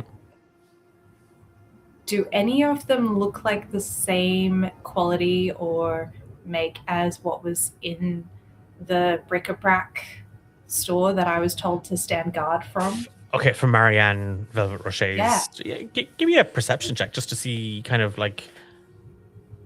I just kind of want to. Well, that's a 15. I'm pretty sure. Perception. Yeah, 15. Is it? Are you looking to see? Are we talking really expensive jewelry, antiques? I suppose thinking about the my journey through the market and the conversations that we had with the stall holder and the orphans and this real clear disparity in the classes, and then noticing how bejeweled Mhm. she was. It's not like jewelry is necessarily not part of the church. I mean, I have some, but it was gifted to me. Mhm. I wasn't. But like, this is also a leader, so how you can't gift. Well, you can gift yourself your own jewels, I guess. But Mhm. like, yeah, it kind of seemed, when I clocked it in the room, it was a real distinction away from, and the way that her and Taylor present themselves, because they are just so embedded in the church, and they are so like, they're the souls of it. Whereas I don't know these people quite as well, but it was a point of distance or difference that I wanted to just notice. The rings on her, like, I mean, every hand, every finger is covered in jewelry. And you notice particularly the one on her left hand, some of the rings are actually, they have chains on them as well that seem to meet some of the bangles in her arm, the bracelets that she wears. Beautiful. There are some exquisite, expensive looking pieces of jewelry on both hands. But there are also some older, more tarnished looking pieces too. Okay. But there's, what I think really catches is the amount of jewelry. And again, that I love that comparison you made between the spinner and the weaver, because Rin is dressed. Rin looks like a barmaid. Like, like she's wearing an apron and heavy clothes for the weather and the winter. And this lady is wearing like velvet and chiffon, and like she's draped herself in finery, and like there is this veil over her face, but you are drawn to the jewelry. And then up along hands, she, like, where Rin has this soft gray, tealy blue hue to her fur, the spinner has this rich purple with sort of a chalky kind of highlight edge to the fur a little bit, like just they are, and like her, like you can see sort of the age on Rin, where this woman still looks to be quite young. She still seems to be very much in her prime. But as your hands kind of drift to the rings on her fingers and you look up, you now see that she has leant forward and she is only inches from you. And between the mesh of the fabric, the veil that she has over her face, you see that you can see the whites of her eyes.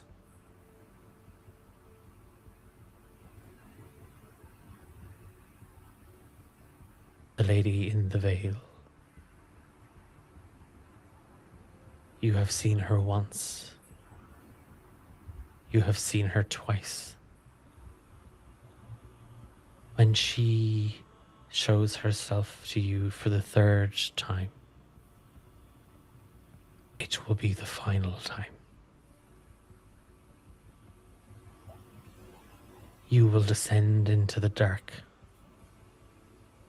You and many more of you will follow the labyrinth down. You will have no choice. You will leave one behind.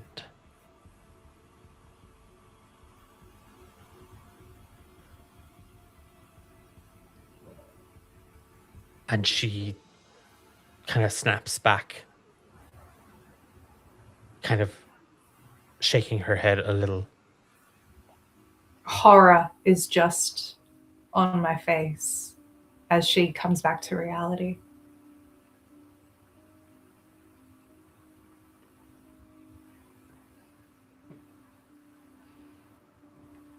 I have spoken.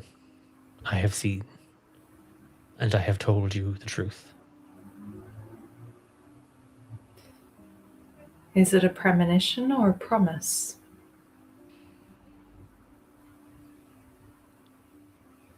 It is a destiny.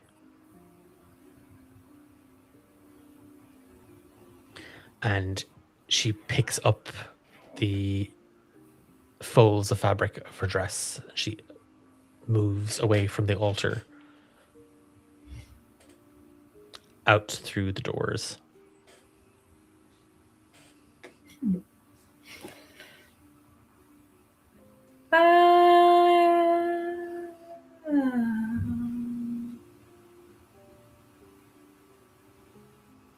Inez stays. She stays.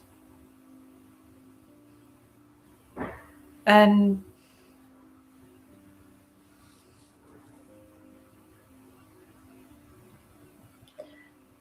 slowly walks towards the threshold of the church and hears the clatter of the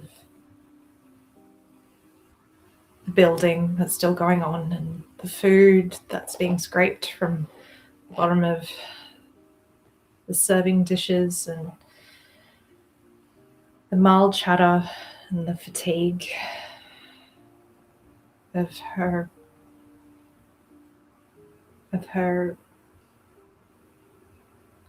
friends.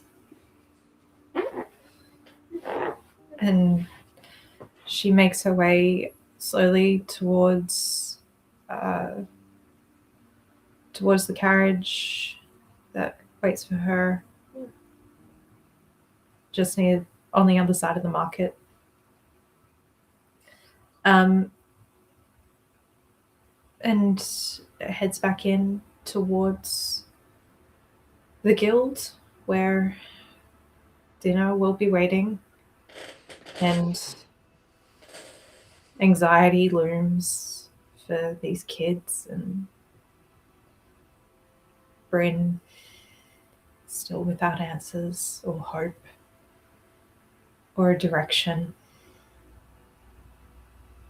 And when she gets there, she pens a letter to her aunt and finishes the one that she started many weeks ago before setting out on a little errand.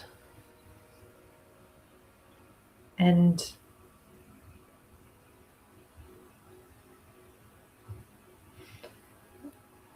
has her dinner.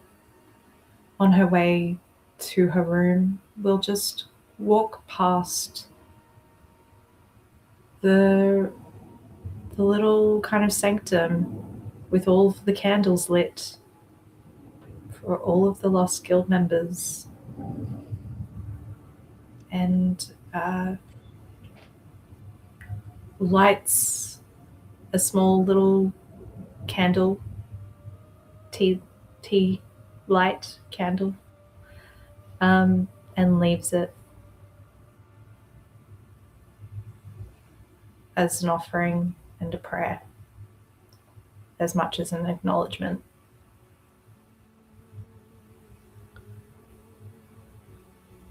Before we bring this to a close, can you roll a wisdom saving throw for me, please? Yeah, that wasn't my job. Well, I paid for that. Okay, well, wisdom save is a 9.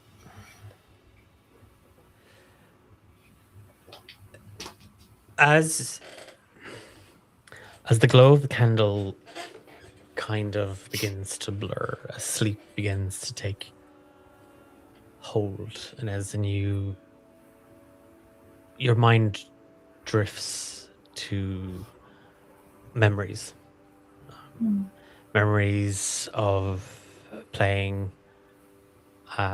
on the docks of shore, on the rocks, tide pools, in the markets, the sweet, familiar taste of navy blue weed, the church. You find yourself sort of drifting in and out of a kind of a haze. It's your eyes don't quite open, but you can see the little light from the candle, and your head feels heavy and your body feels heavier. Like it's the I am asleep. I know I'm asleep, but my mind feels awake. And you see the light flutter a little, just as if caught by a breeze or a movement. And you hear the cots of the others. Someone moves in their sleep, or turns, groan. There's somebody in the room at the edge of the light, in the dark, and you feel their eyes on you. And Right. you focus on them.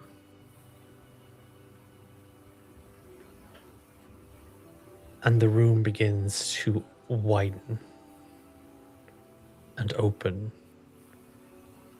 as if you are seeing beyond it. And you see behind them a room, a well-made bed,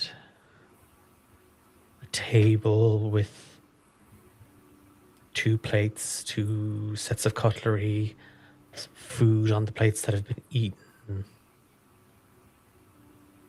Your eyes drift towards the bed. There's a young satyr girl, sound asleep, safe and unharmed.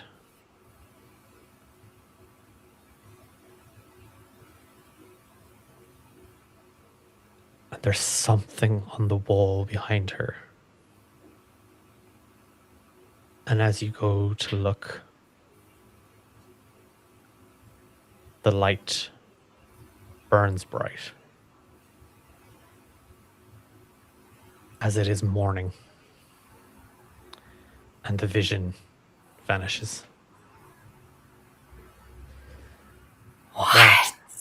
That is where we will leave the quiet between. But I want to tell you 2 things before I close out. Well, I also want to thank you, because that was you did a phenomenal job, Sam. That was wonderful.